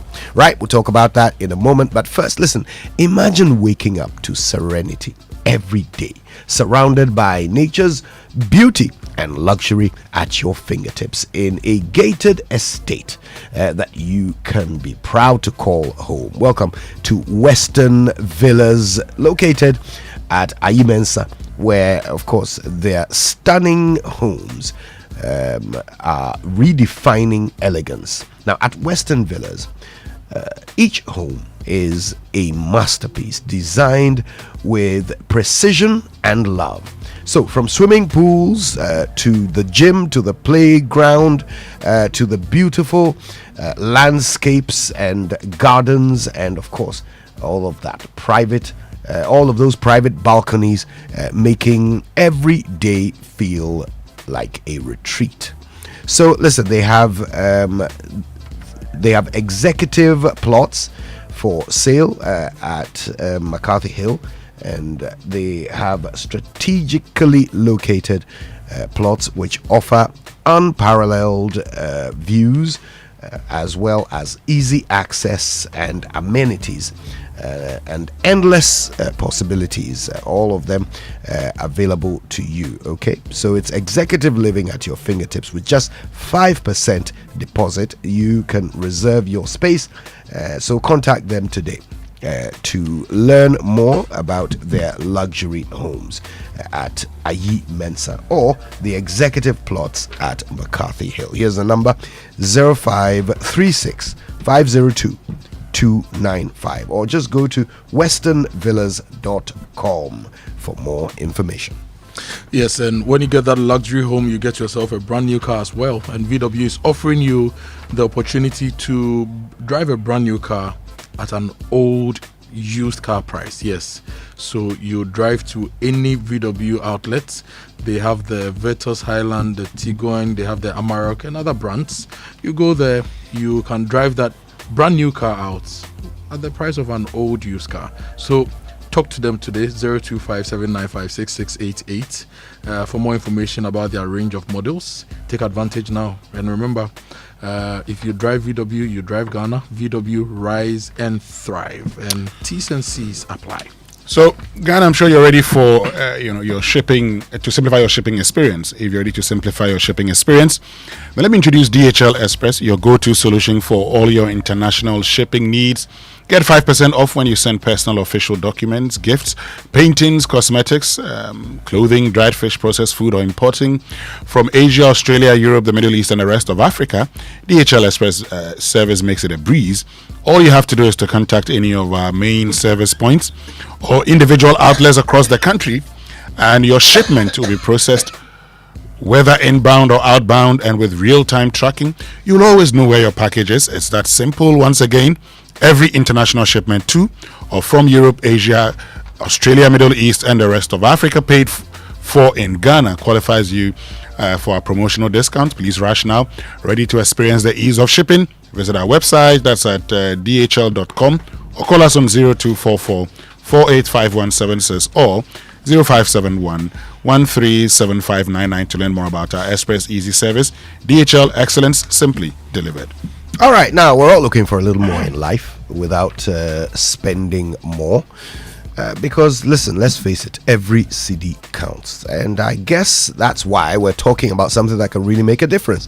The Absa Abapa account is designed for people like you and me, okay? Those of us who work hard and deserve more for less. So here's what you get with the Absa Abapa account. First of all, you get free GH Link card. You get access to loans up to 50,000 Ghana cedis whenever you need help. You get high interest on your savings and free SMS alerts, which will track your every peswa that you spend. So it's got seamless mobile banking as well, and there's no need to join queues in order to get things done. And the best part is that it's so simple to open. So if you're looking for more value, more peace of mind, and of course more control, then you absolutely need the Absa Abapa account. Okay, it's a must-have account for you. So open your account today and get more. Terms and conditions apply. You deserve more. Your story matters. Absa. Yes, and Riverman Productions, in partnership with the National Theatre and Joy FM, presents an uncallable white special play, Love on the Ropes. Yes, it's coming up 27 June, 28 June, 29 June, and also July 4th, 5th, and 6th. I'm going. Are you? Yes, I am. I'm going. The boy says if I come, he will supply me wache for a month. Oh, then you have to be there. Yes, but I'm not going because of the wache. I'm going because the story is one interesting one I'd like to see. On their wedding anniversary, their fighting gloves were laced. Don is a retired boxing champion turned politician. He spent years guarding a secret that is potent enough to destroy his marriage. Now, Aisha, who is the wife, is a bold, brilliant influencer. And she's also a social media sensation. She wants the whole truth from her husband, and she wants it live on her podcast with thousands watching, like the vetting of the Supreme Court justices. No, Charlie, you have a problem with your wife, and your wife wants answers live. So what begins as a celebration of love becomes a dramatic showdown, and we are bringing you this showdown at the National Theatre, 27th June, 28th, and 29th. Also on the 4th, 5th, and 6th of July. The show times are Fridays at 7 p.m, one show only, Saturdays at 4 p.m. and 8 p.m, two shows only, and Sundays at 1 p.m, 4 p.m, and 8 p.m. The tickets are going for 300 Ghana cedis. The early bird tickets rather are going for 250 Ghana cedis, and it's from now till 22nd of June. From now till 22nd of June, early bird tickets are going for 250 cedis, only on the Koba short code *365 *535 #. And if you don't get your early bird tickets now, you would have to buy the regular price for 300 Ghana cedis. So go to rivermanproductions.com to buy your tickets. Dial *365 *535 hash, or download the River app and get your tickets. For large purchases, call 050-554-6010 or send a WhatsApp to 050-554-6030. You can also follow Riverman on all their social media handles for more information. Buy your ticket now. And Love on the Ropes is sponsored by Gino Jollof Mix, Koba and Tilis Tea, Communication Partners, M Notify, and Logistics Movers. Riverman Productions. Be the difference. And are you ready to dream, dare, and deliver in the world of IT? Look no further than Jackson Institute of Technology, the only NIIT authorized training center in Ghana. Now, at JIT, we provide world-class IT training for individuals and corporate organizations, equipping you with industry-relevant skills in software development, cybersecurity, networking, cloud computing, artificial intelligence, and digital marketing, and more. Now, they offer globally recognized certifications, practical job-ready training, and flexible hybrid learning options, which allows you to study online or on-site. And they're located on the Ring Road near Circle in the heart of Accra Central Business District, and in Kumasi at Jackson Educational Complex headquarters, City near KNUST. JIT provides easy access for students and corporate clients, and their state-of-the-art auditorium is also available for corporate events, seminars, and training sessions. Call or WhatsApp them now on 0596 996037 or 0596 996038 or 0552-714-635, or visit their website jit.edu.gh. JIT, your gateway to a thriving IT career. All right, so Prof. Mrs. Angela Ofori-Atta says that, first of all, Ken Ofori-Atta has come through surgery, and they are confident now that they have stopped the spread of the prostate cancer, and he is now in recovery. She expects this recovery, according to what the doctors have been telling them, to take some 3 odd months. She insists that all the way through this process, they have been keeping the Special Prosecutor's Office abreast of all the issues that have been unfolding regarding Mr. Ofori-Atta's health. She says that so Ofori-Atta does not want to delay the investigation, and that he has offered to answer all their questions via video, if that will be available. She insists that they have acted in good faith, and that they actually did inform the Special Prosecutor's Office of the initial procedure, which she clarifies was a biopsy that was done in March, according to her. And following that, it was determined that there would be a need for surgery, and that is what has just happened. Yeah, but Kojo, so after the biopsy in March, now Ken initially, per the letters we saw, was supposed to undergo a surgery in March. Now, after that biopsy, why didn't Ken communicate to the special prosecutor and probably arrange to meet the special prosecutor? I mean, for me, this is a very important point. So, look, you indicated you're going to do a surgery and you needed time post-surgery. You agreed. And for all those who even, criticize the OSP, I mean, you may not be happy with the way they've gone about things, but at least the moment Ken indicated that he was going to undergo a procedure, he was going to undergo a surgery, the OSP removed his name, okay, from the red list, on the Interpol red list, and said, let's meet in June. When Ken went through that biopsy, could he have come to Ghana? Why didn't Ken, for instance, inform the OSP, but waited till the last minute before writing to the OSP? It's also important to know whether Ken has been hospitalized since March 2025. Is he a flight risk? For instance, what's the flight risk assessment? Can he fly? Can he not fly? If Ken can fly, can he come to Ghana? Because look, when you say, "Oh, I've spoken to my doctors," yes. So today, Ken is done with his surgery. His family has issued a statement. The wife is granted an interview. Why is he not in touch with the OSP? Because you can share all of these things with us. If the OSP pretends not to have seen it, but officially communicate with the OSP, because since you've indicated your willingness to come, you can actually share your doctor's report with the OSP now saying, this is what he has done, this is the period he needs to recuperate, and so based on that, I'm going to get into Ghana on this date. And then that's it. Look, Ken is served as Finance Minister of Ghana. And for those who know the workings of government, the Finance Minister, people have referred to the Finance Minister is actually like the Prime Minister. The real person in charge of the economy is the Finance Minister. If the President pushes the Finance Minister and says, "Mr. President, per the figures, we cannot do anything," and the President doesn't sack him, the President would have to go with what he says. Because if the Finance Minister, so I wouldn't want a situation where Ken Ofori-Atta, former Finance Minister Ghana, is being handled this way.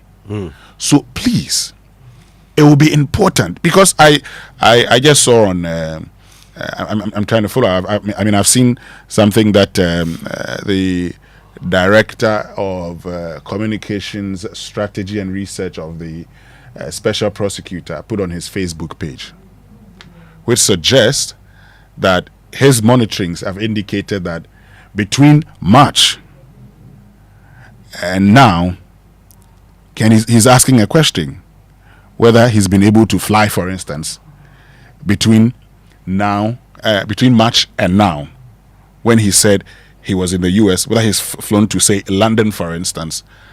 Look, all of these things are not necessary. Ken's family should deal with a special prosecutor. Since you're telling us your medical records and the fact that you've gone to do surgery, let the special prosecutor know exactly what is wrong with you and pick it up from there. That is the most important thing at this point. Right. So I guess because you end on this at this point, I guess it makes me want to ask. So at this point, if it was you, at this point, would you come? If it was me in this state, well, I do not know the state in which Ken is. I do not know. He's telling me the state in which he is. But as I've indicated to you, if I were in Ken's shoes, I would communicate with the OSP, because that is the only way you go about this. And if I were in Ken's shoes, if at the time that I realized I wasn't going to do the surgery, I would have communicated. Because look, what's the Ghana Infrastructure Investment Fund? GIF, the former CEO, when his name was mentioned, he actually responded and said, "I am here. I'll be coming to Ghana." He came to Ghana. When Gift Yowari, Mensa. But by the way, just to be clear, even he was described as hiding in another country. But then he eventually he said, "No, I am here. I'm going to come into the country." When Mustafa Hamid's name was mentioned, he came out to say, "Here I am." When Gift Yowari mentioned, "Oh, she's out of the country, you're trying to find her," she came to the country. The point is that, look, come to the country. If you say, "I haven't done anything," come. If you're going through medical procedures, share those details with the OSP, okay? And make him aware that, so you can get your doctors to communicate, okay? Because this is your medical record. If you want them to know, they would know. If you say no, they shouldn't share it, they wouldn't share it. But now that you're telling us, "Oh, I've gone through the surgery, it's been successful," what more can we know? Share those details with the OSP directly. So, I wonder, Kojo, I mean, at this point, what are the options available to the special prosecutor if Ken either can't or won't come? Unfortunately, I'm not a lawyer and I don't understand the operations and the procedures of the special prosecutor so much, so I can't speak for them. But on the Ken side, Lord Kenya once said, "Asembia nyina so ye miensa." Said the uhuno, said the mihuno, and in the right? In any case, there is the defendant, there is the key complainant, and then there is the truth that must be established based on all the interactions that will happen, right? On the Ken front, he was a finance minister for Ghana for 7 years, right? Yeah. Almost 8 years. He managed the public's finances for 7 years. So the public is interested in his service to the nation and the impact of that service to the nation. And the public wants to know if the allegations against him are true or not, right? So as a man and as a public servant who served us for 7 years, it is up to him to help the OSP to establish the truth so that Ghanaians get closure. Not so. On the party front, his service to the nation contributed to the loss of his party, right? And his party is going through a very bad time. Now, if he's found guilty, it's going to affect the stakes of his party. If he's found innocent, it's going to affect the stakes of his party. So if he cares about his party, he would want to come down to answer these questions so that his party also gets closure. Because for the first time since I started following public matters and public issues, Ken was the first finance minister that publicly had his MPs rising against him. I may be wrong. If there are any precedents, Winston, Kojo, you can draw my attention to it. So he is not just an average CEO, an average deputy minister who wasn't important in the running of the affairs of the country. He was a key guy who helped us to run the country. So if the allegations against you, if I were him, I'll do my best, get my doctors and my physicians to put me in a great shape as fast as possible for me to come and answer these things.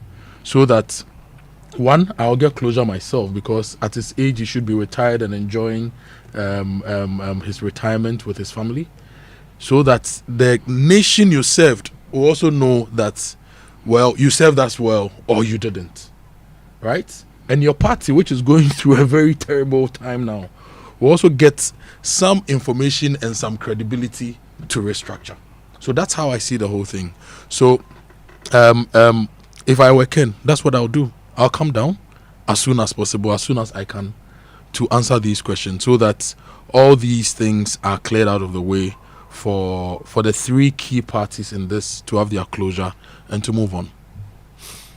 All right then. Well, so you can share your views as well. We've been asking you what you would do in the shoes of the Ofori-Attas, and we certainly want you to use the hashtag JoySMS when you post on X. We want to hear your thoughts on it. In the meantime, things are brewing around the world, including this, which is what the president had to say about the emerging conflict between Iran and Israel. Despite the work we have done in stabilizing the economy, Ghana is not immune from the shocks of global events. Recent events in the Middle East, which involve an exchange of missiles between Israel and Iran, have started to escalate crude oil prices dramatically. I've asked our Minister of Finance and Minister of Energy to keep a close eye on the development and model the possible impacts on our petroleum prices and prepare measures to protect the recent gains that we have made.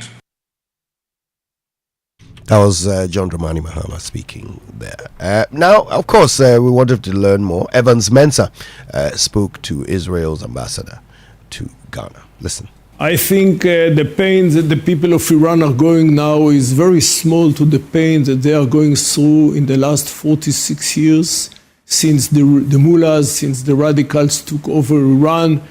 As much as people at the time maybe were not in love with the Shah, I don't think they expected the nightmares that they are going through under this autocratic regime.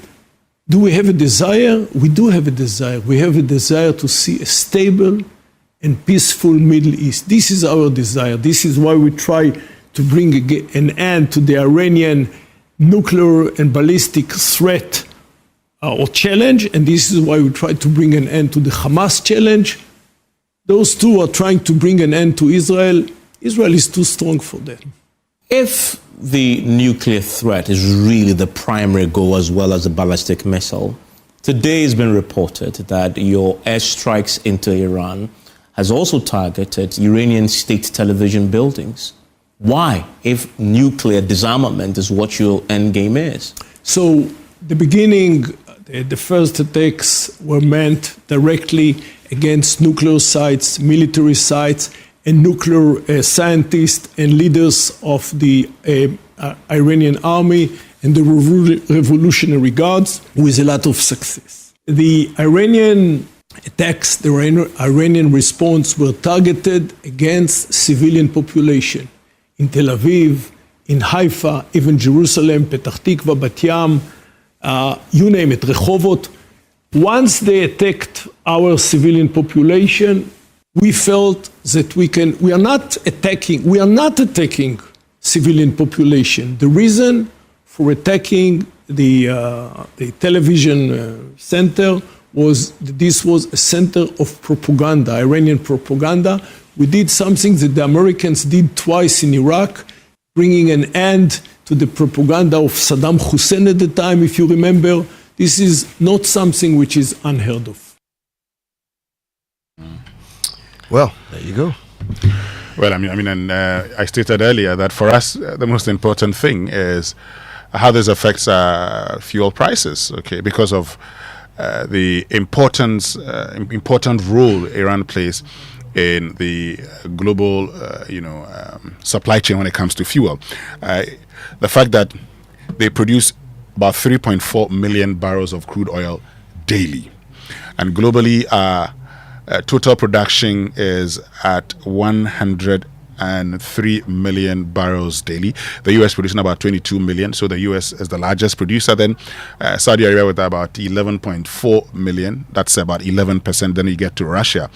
So now that Saudi Arabia has indicated that they want to help, that's okay. That's good news for us. But of course, there's that challenge still.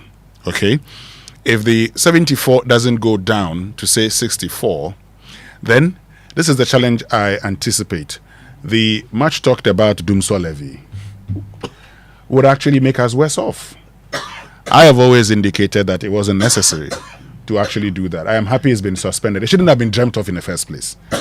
But as it stands now, the problem is that particular levy, because you see, in the market also there are speculations.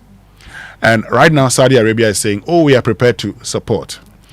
Then you've heard, for instance, the conversation about the Strait of Hormuz, where you have a lot of about 25% of this, and a third of this will go through that particular transit point. So the fear is that that could be affected. That could be affected. These are all people trying to drive up the price of crude oil, and if it happens like that, budget-wise, we'll get more money. But what I've also learned as a country is that, look, when we get more money, we never cushion those consuming fuel. We actually would tell you that, in fact, we were trying to use fuel to actually solve an electricity problem. So just think about that. So the impact on Ghana for now, it doesn't look like, it looks like, we can manage. But if this continues for a long time, and if the speculators get into the market, and if the price of crude oil doesn't get to around the 64, I am sorry, we'd have to pay more for fuel. It's as simple as that. And, that's where my problem comes. And usually when there are global issues, I always try to compare and contrast, right? Mm-hmm. So Israel is the lead country in this whole conversation. Based on their intelligence and their issues with Iran, they've attacked. Iran is also trying to defend themselves. They're also trying to attack Israel, right? Mm-hmm. Now, when you compare Israel and Ghana, and the fact that an action taken against Israel has taken against another country is stressing our economy, you ask yourself, why should it be? Kojo, these are the numbers. If you take Ashanti region alone, Ashanti region is bigger than the state of Israel in land size. Okay? We have more water, fresh water, produced in Ashanti region than Israel. We have more gold in Ashanti region than Israel. Timber, everything, all the resources, right?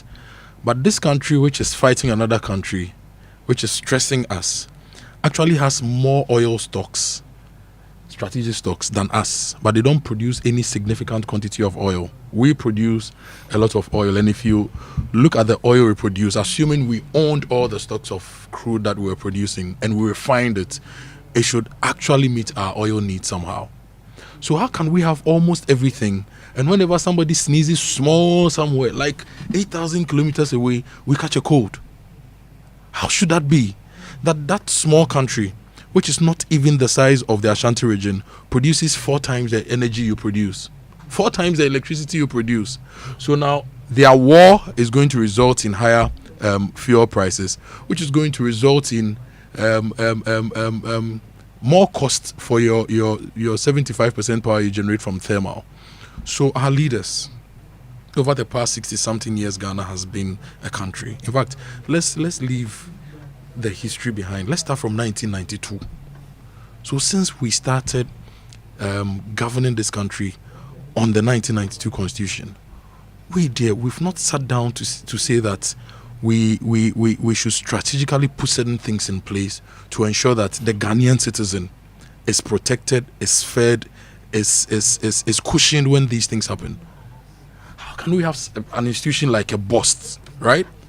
For years, we've been paying all sorts of levies, appointing all sorts of people to boards and CEOs, spending money, and Ghana doesn't have strategic stock to last us for over a month.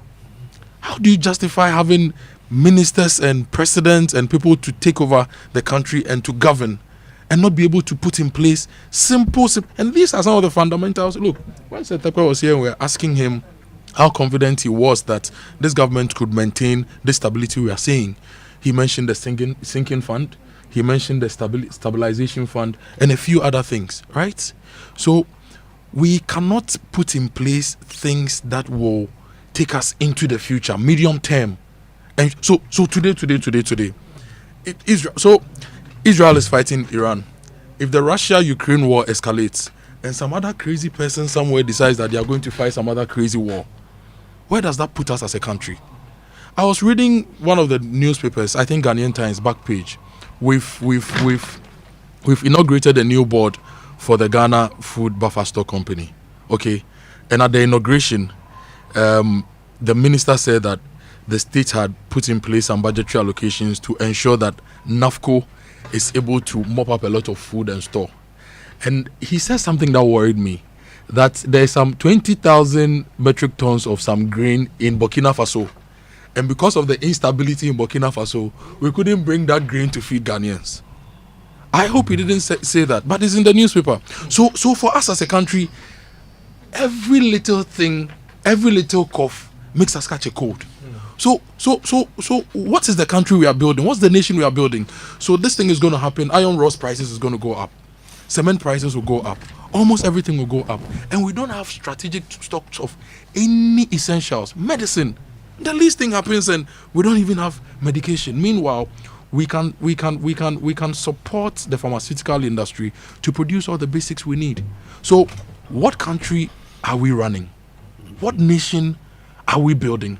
What legacy are we leaving for future generations? That Israel, a country, one region of yours is richer than in natural resources and everything. The only thing they are ahead of us in is the use of their intellect and innovation. So we cannot also do the same. That we produce so much gold, but we are as poor as any other non-gold producing country. This is just not right. Yeah. And I mean, I don't think it's gone unnoticed that whenever these global crises hit, Ghana gets so much help. So much help. People come to our aid. When COVID happened, look at how much money was given to Ghana.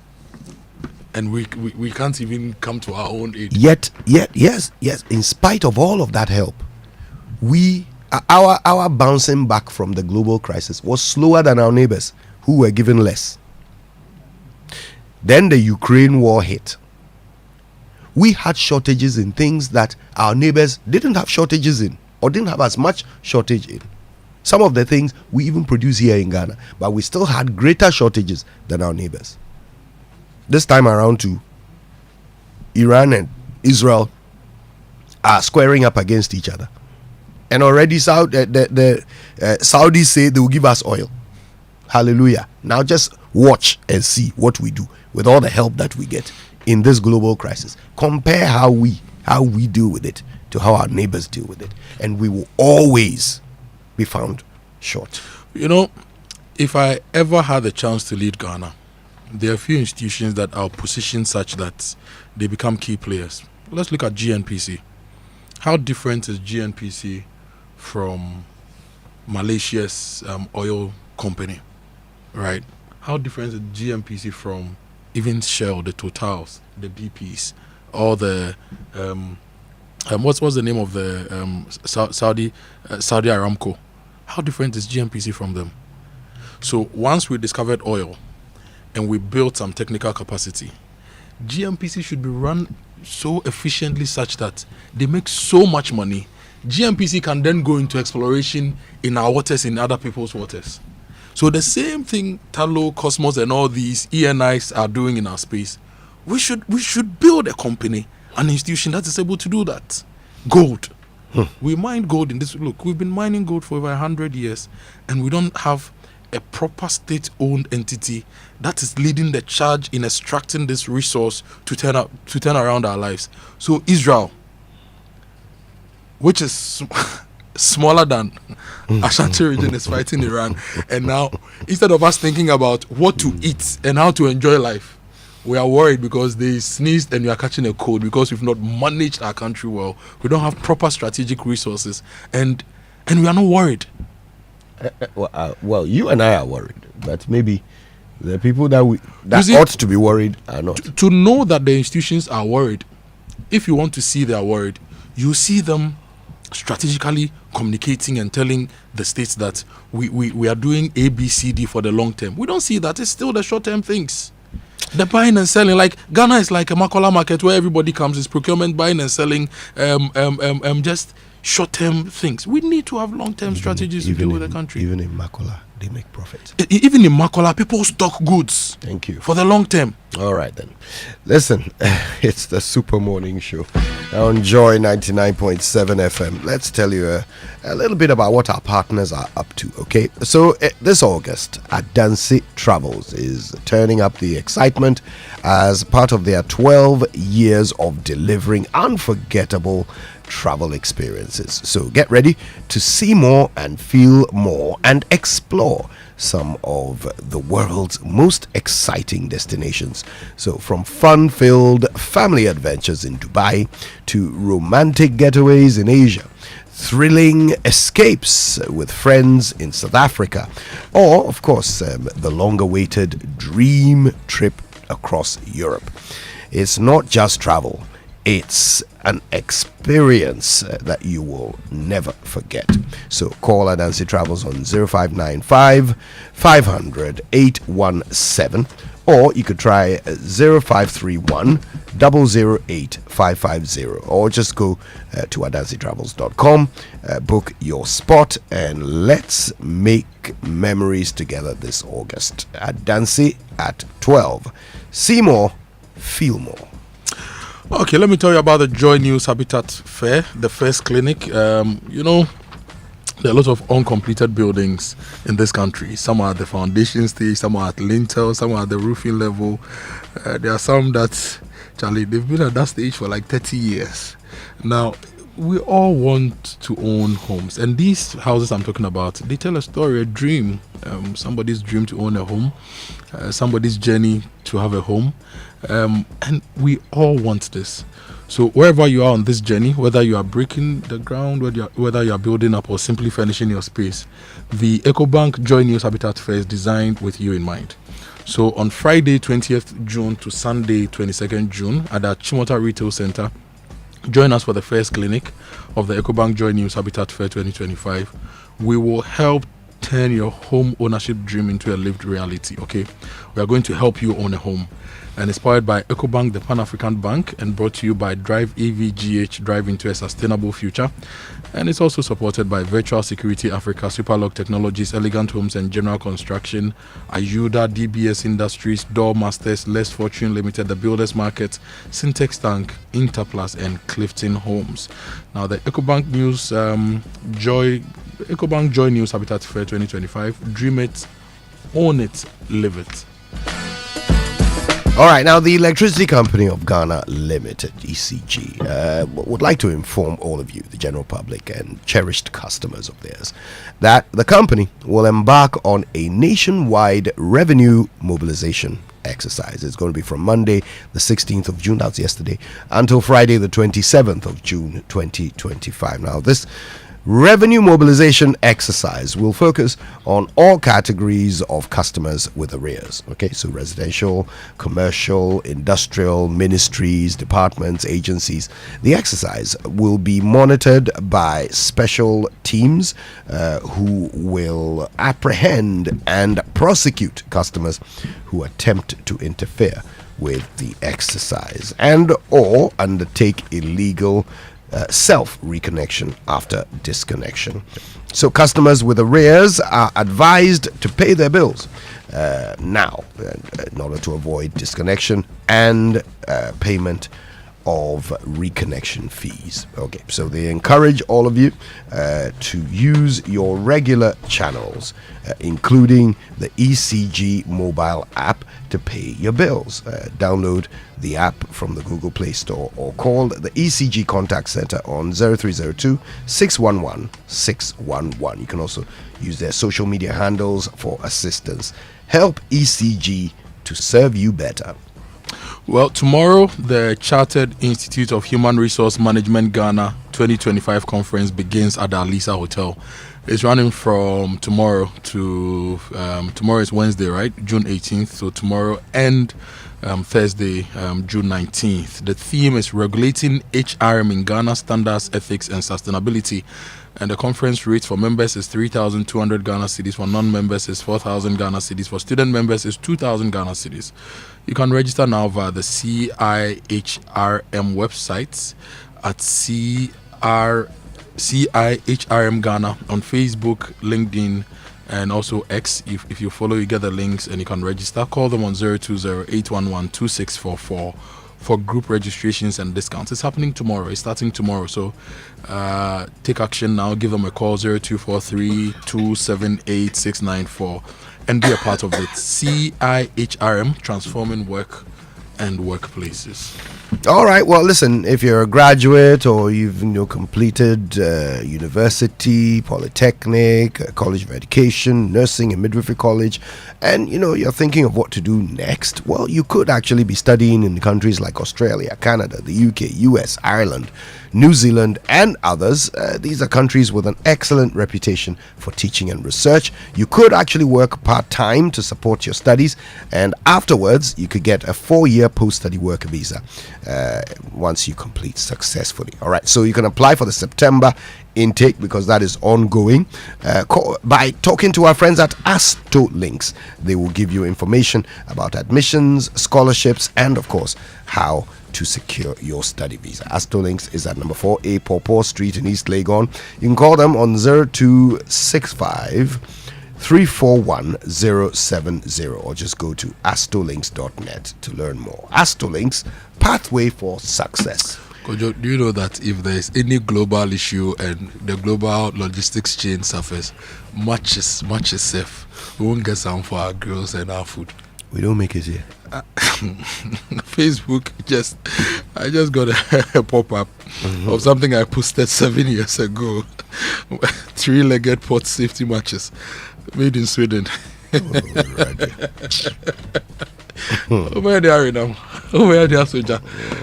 Anyway, let me tell you about a smarter and a more secure way to stay connected. It's the MTN eSIM. It allows you to live seamlessly. Okay, you don't need to get the hard SIM for your phones. You can have as many numbers on your phone as your phone can take with the MTN eSIM. So go to any MTN service center or download the My MTN app and dial star #06# to check your phone's eligibility, and you can go to any MTN service center and they will enable you to get an eSIM. It's so easy, it's so simple, and it's convenient. You just carry one phone and have all your numbers in one place. If you have more inquiries, call 100 or contact MTN on any of their digital channels. All right, well, listen, at some point, do yourself a favor. Go to kingdomstoreonline.com. Check out all of the great stuff they have by way of stationery, office essentials, equipment, and furniture. Great prices, on the website. You can pay via Momo across all networks, and then just wait for your very quick delivery to your home or office. You get free delivery if you're in Accra or Tema, but always terms and conditions apply. At Kingdom, quality and affordability are their hallmarks. And the big event at the University of Gold Coast is coming up on the 21st of June 2025. It's on the theme Wisdom at the Helm of Affairs. It's the next Great Leader Summit 2.0, and Gideon Titiofe and Mensa Otabil will share insights to shape the next generation of transformational leaders. It's happening on the 21st of June, 9 a.m. University of Gold Coast Hall, Accra Business School, Spintex Road. The networking time is at 8 a.m., but the main event starts at 9 a.m. To register, go to ttoffair.com/event, and it's for executives, visionaries, entrepreneurs, public servants, and all who aspire to lead with integrity and impact. So sign up for this and be there. And the Joy News Impact Makers Award is also coming up. 10 people, they are extraordinary people, they are making extraordinary impact, and we are celebrating them on the 28th of June 2025 at the EcoBank headquarters. Now, these people will be awarded for going far and above for others. And the Impact Makers is in partnership with McDunn Foundation, Empowering Futures, Building Communities, and is sponsored by Center for Strategic Philanthropy and Social Investment of the Pentecost University, Philanthropy Ghana, Gold Key Properties, MNC Group Global, German Ozone Medical Center, Latex Foam, the Ministry of Gender, Children and Social Protection, and EcoBank, the Pan-African Bank. The Joy News Impact Makers Award, celebrating ordinary people making extraordinary impact. All right, we got some messages, and then we'll come back with your messages on the Super Morning Show. Stay with us. Welcome to Spintex Plaza, where living and working blend seamlessly. Spintex Plaza, the place to be. Furnished apartments feel so free. Imagine coming home to a luxurious furnished apartment with everything you need. Rooftop pool, swim under the sky. Rooftop bar where the good times fly. Rooftop gym, get fit and strong. Spintex Plaza, you can't go wrong. Spintex Plaza, your home, your work, your lifestyle.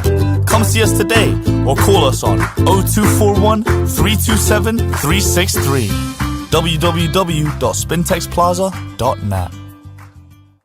Building or renovating? Look no further. At Interface Limited, we have everything you need to create stunning spaces. Transform your interiors with our top quality plasterboards, acoustic ceilings, and cement boards. Step into style with our exquisite laminate and engineered floors. And for your data centers, durable raised access floors. Elevate your outdoor spaces with our WPC decking and fencing. Protect your home with our beautiful and reliable roof shingles, insulation, canopies, and PVC fascia boards. Add a touch of elegance with our beautiful POP cornices and roses. Quality, affordability, and style all in one place. Building a better Ghana, one space at a time. Visit www.interfacelimited.net or call 0274 999 999. Let me introduce you to the Honeymoon Hotel. Aula, please. You can't just change your mind anytime it suits you. Wow, I can't believe you're doing this on a honeymoon night. I am going to sleep in the lobby. I'm coming with you. Don't follow me. I'm coming with you. Woman, it's more like don't. Don't me. You two don't. I'll come. Adapted and directed by Shirley Frimpong Manso. Honeymoon Hotel, starring Jocelyn Dumas, James Gardner, Amake Ababrese, Amanda Gisi, Andrew Tando Adote, David Donto, and more. Live on stage on June 20th, 21st, and 22nd, 4 p.m. and 8 p.m. each day at the National Theatre. Tickets are available now at 200 Ghana cedis regular, 350 Ghana cedis VIP. Dial *713 *33 *10#. For more information, call 0545 246 478. Sponsored by African Regent Hotel. Caveman Watches, Oyarifa Mall, McPhillips Food, and AE Cinemax. The Honeymoon Hotel, where love lasts. Powered by Africa Arts Network. Electroland City are picky, meaning another gargantuan price drop on top of all our existing discounts on Samsung, TCL, Media, and Nasco Electronics. This now double promotion against the dollar. Soskets! The minute the city appreciates with even a single digit, we continue to reduce prices. If the dollar drops today, we will reduce again today. Rush to our showrooms and authorized resellers across Ghana and pick your picky appliances now. Call 050-315-9739 for further information. Electroland, home of luxury and affordable appliances.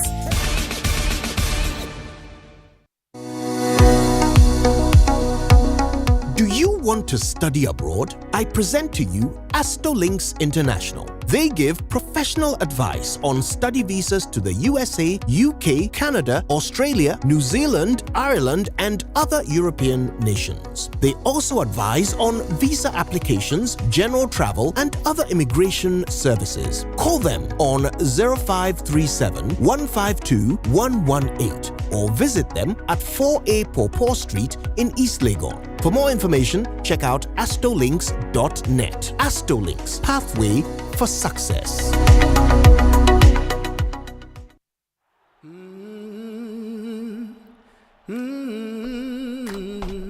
For more. Get ready for more. More goals, more drama, more nail-biting edge of your seat. Oh my word, did you see that? 32 teams, 63 matches, one unmissable tournament. The all-new FIFA Club World Cup on SuperSport.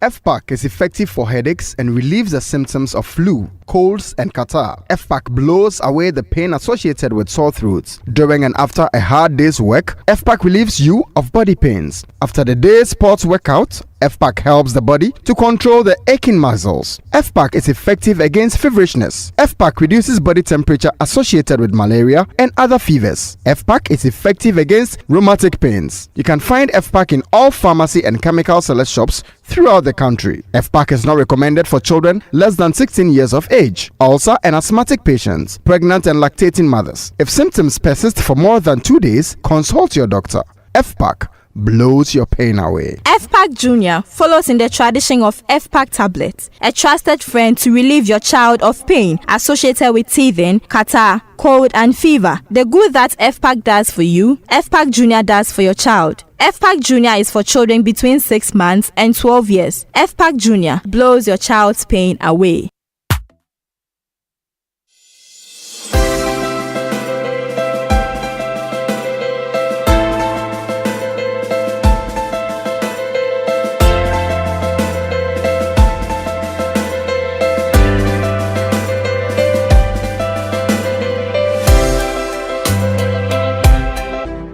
Congratulations to Joy FM and the Multimedia Group on this remarkable 30-year milestone. 3 decades of informing, entertaining, and shaping national conversations is no small feat. You have built a brand that continues to command respect, challenge thinking, and connect communities. And for that, you deserve every applause. From all of us as Media General, we salute your journey, your people, and your purpose. May the next chapter be even more bolder and richer in impact. Here's to 30 years of joy and to the future you continue to inspire.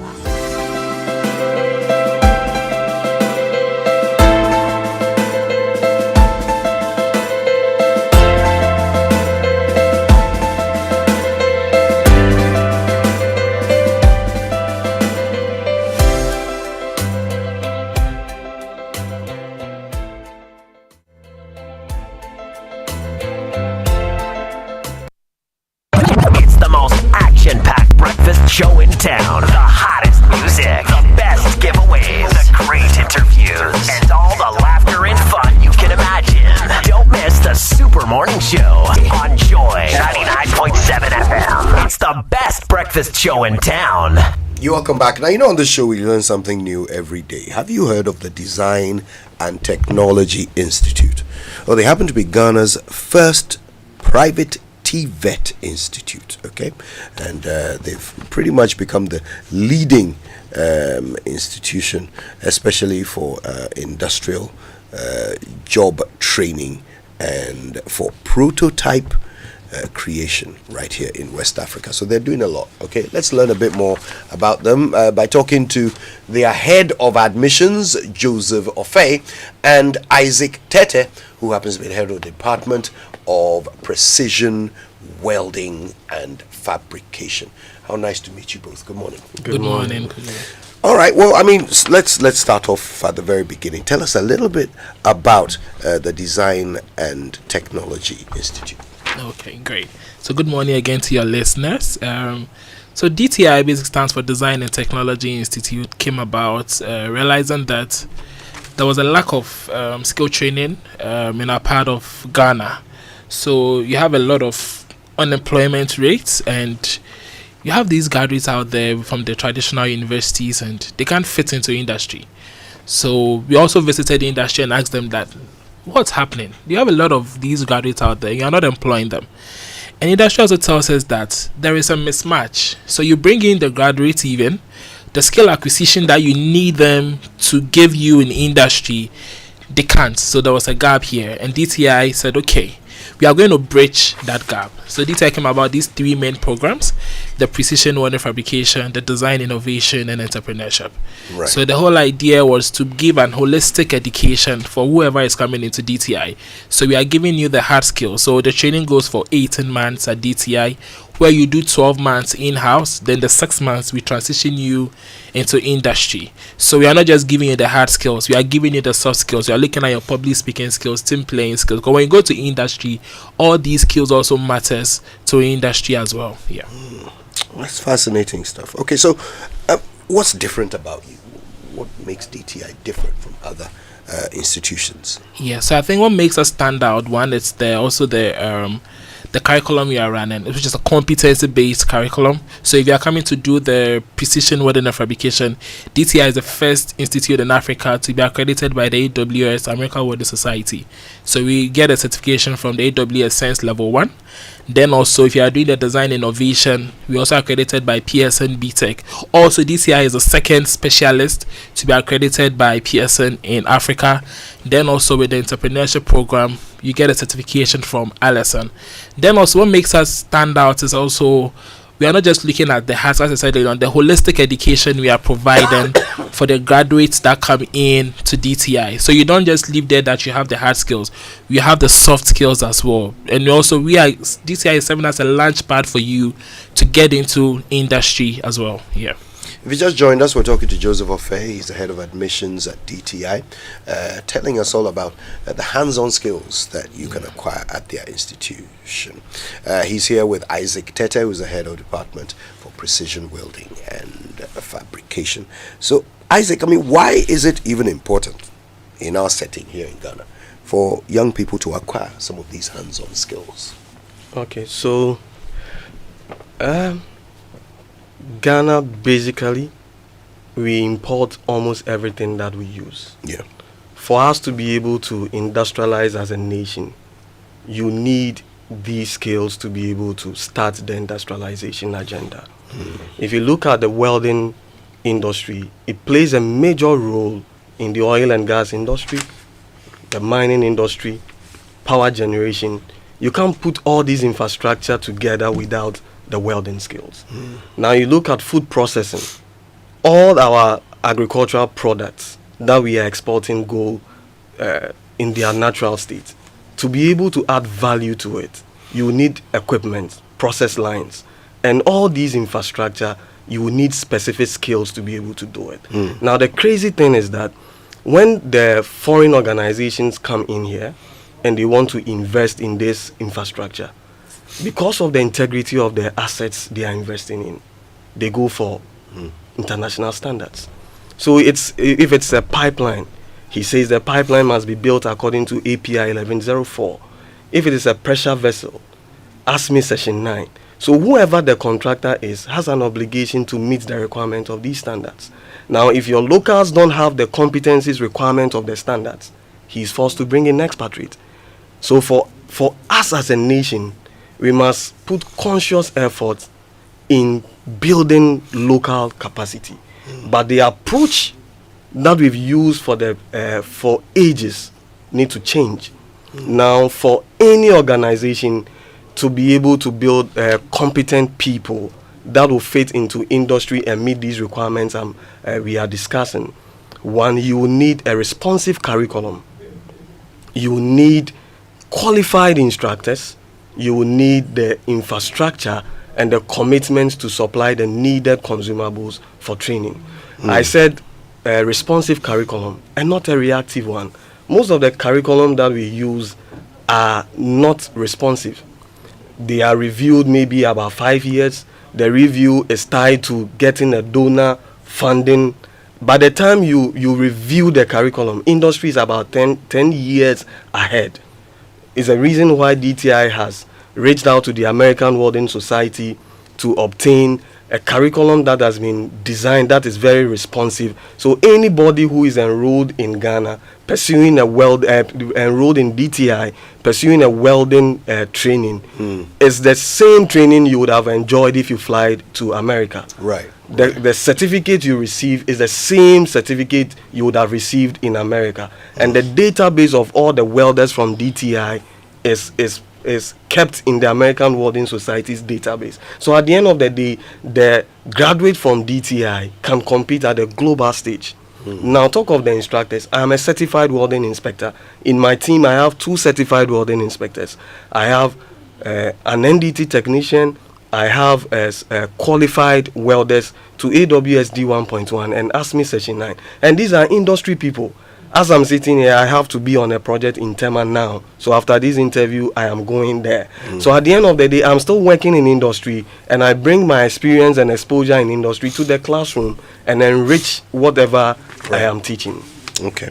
So, look, it's obvious that there must be quite a variety of jobs that can be done with the skills acquired at DTI, right? So, from, making metal parts to fabrication and welding and so forth. How do you help young people determine which skills they must acquire for which jobs?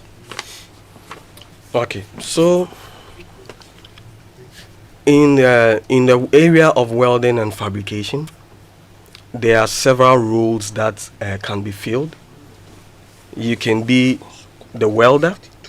You can serve as a non-destructive technician in the quality control department. I am a certified welding inspector, still within the space. You can be a coating inspector, what we would have called painting. In the welding space, it is called coating. And these are various professionals that work within the space.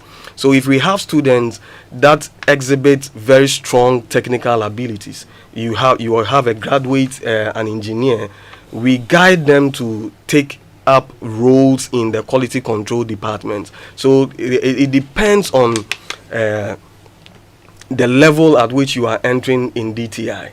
If we engage you for 1 month, 2 months, and we see that, hey, this guy has potential in quality control, we start guiding your career path in that area. So basically, I mean, the welding industry is huge, and the various people that we train end up taking up various roles in that area.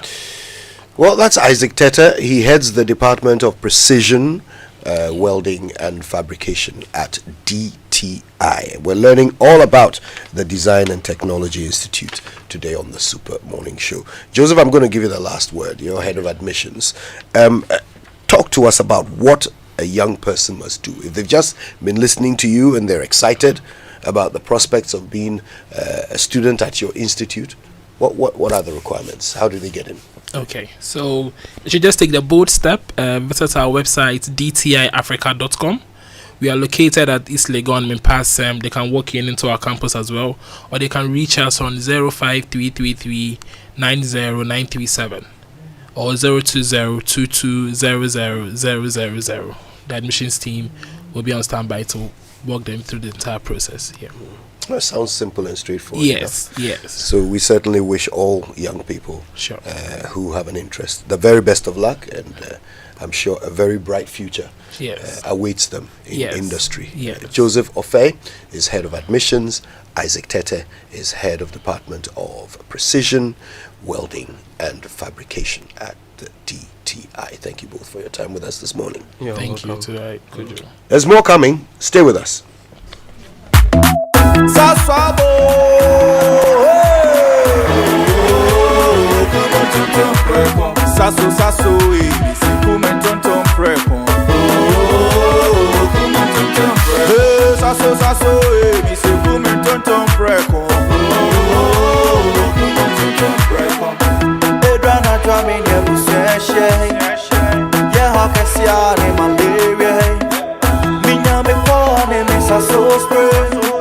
Every mosquito study run away.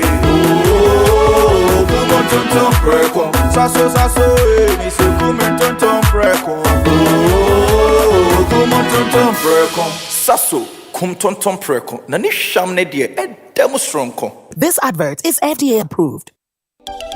Human resource is crucial for Ghana's development. The Chartered Institute of Human Resource Management Ghana presents CIHRM 2025 Conference under the theme Regulating HRM in Ghana, Standards, Ethics and Sustainability. Date 18th to 19th June 2025. Venue Alisa Hotel, Northridge, Accra. Conference fees: members 3,200 Ghana cedis, non-members 4,000 Ghana cedis, student members 2,000 Ghana cedis. For sponsorship, partnerships, special discounts, call 024-327-8694 or 020-811-2644 today. Sponsors: GCB, VRA, Gridco, NPA, Ghana Airports, We Power Authority, E-Productions, CIHRM 2025 Conference, transforming work and workplaces. Be there.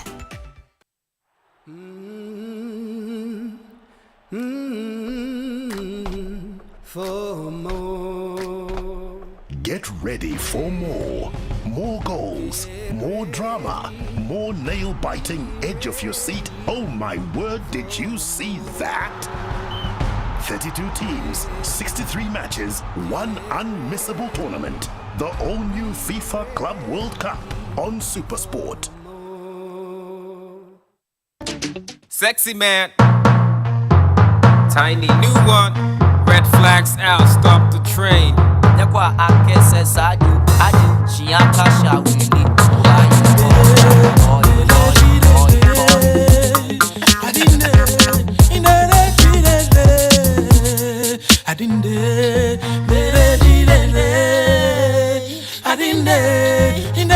Last two.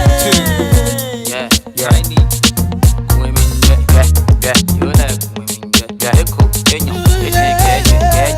I'm like, Bitchin and Fanta, me the Fiake machine. Sunday, we are me and drama, my way. I am in a nigga, the dream. Aleja Popote, Mabalaya, Popote, Imbalaya, Abodico Koda, Chicaniku Yoda, Chumamo, Ahanibo Sing, Abumbo in Onapa, Lemomo, Abodico Koda, Chicaniku Yoda, Chumamo, Ahanibo Sing, Aquadi in Onapa, Shokomo, Nami a go camp with one line. The shortest and fakest rapper in the game is in the studio. George Quay, my brother, always a pleasure. By the way, I mean, there's always buzz around you. So there's already a new show, right? New show. There's a new show we're starting tomorrow. It's called Prime Time. I can see it already. The big lights, the big names, the short host. Exactly. The brief. I am not short. I'm not short. You are brief and to the point. Brief. Yes. So briefly and to the point. What's the show about? So yes, we're just going to be speaking to people like yourselves. You know, a lot of people know Kojo Yankson, but they don't really know Kojo Yankson's childhood, how he grew up, where he was born. You know, the kind of books he read as a child, the kind of games he played, his first girlfriend, Nadzi. You know, the kind of music he was exposed to, the kind of games. You know, everything. You know. we know Kojo Yankson has become a great storyteller, but how did he become this great storyteller? You know, Nadine. So we'll find out. We'll delve deeper into your past, and then how, you know, the kind of things you were exposed to, the things you did, all came together to make the fine Kojo Yankson that we have today. I love and it. we're going to be speaking to people from all walks of life. Yeah. So it's basically not just the profile of a personality, but the origins of it. The origins of it. You know, we're going to have very, very empowering conversations so that if you want to be like a Kojo Yankson and you're like 30 years old now, you can ask yourself, hey, these are the things that he did do that made him. Am I on the right path?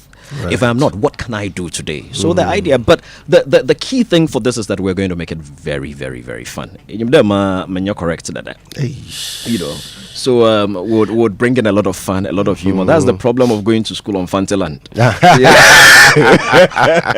I dissociate myself. You from become that a comedian by default. I dissociate myself from that clip. But I can't wait to see the show, man. Yes. So it's on Wednesday. It's going to be on Wednesday, right? 9 p.m. And we're starting tomorrow. And our first guest is Samini. You're kidding. Yeah. Achisa. Wow. Samini is going to be our first guest. That's a show I want to watch. You think you know him, but trust me, there are things that you do not know. And we're going to, you know, let you get to feel the man and know the man better tomorrow. But we're also going to have a lot of games and stuff like that, you know, and then we'll speak to some underground acts, and we're not going to leave the audience out. Of course not. Yeah. And this is what I like about you, George, because you have access.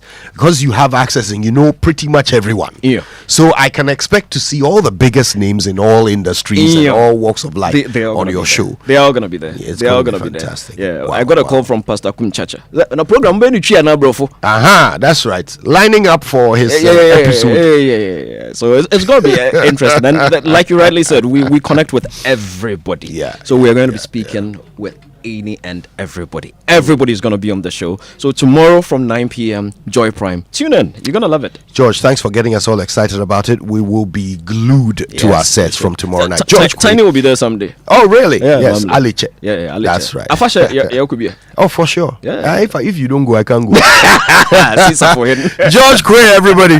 And of course, there's so much more to come. Make sure you catch Prime Time on Wednesday nights on Joy Prime with George Quay. And it starts with Samini. Ooh, I've got to watch that one. And you've got to stay on Joy for the duration because all your favorite programs are coming up. It all kicks off with the 10 o'clock bulletin. Dana Ohami knows what's happening around the world and she can't wait to tell you. So stay tuned for that and more. My name is Kojo Yankson. I'm the morning man. On behalf of the team, thank you for listening. We're back tomorrow. Stay with us.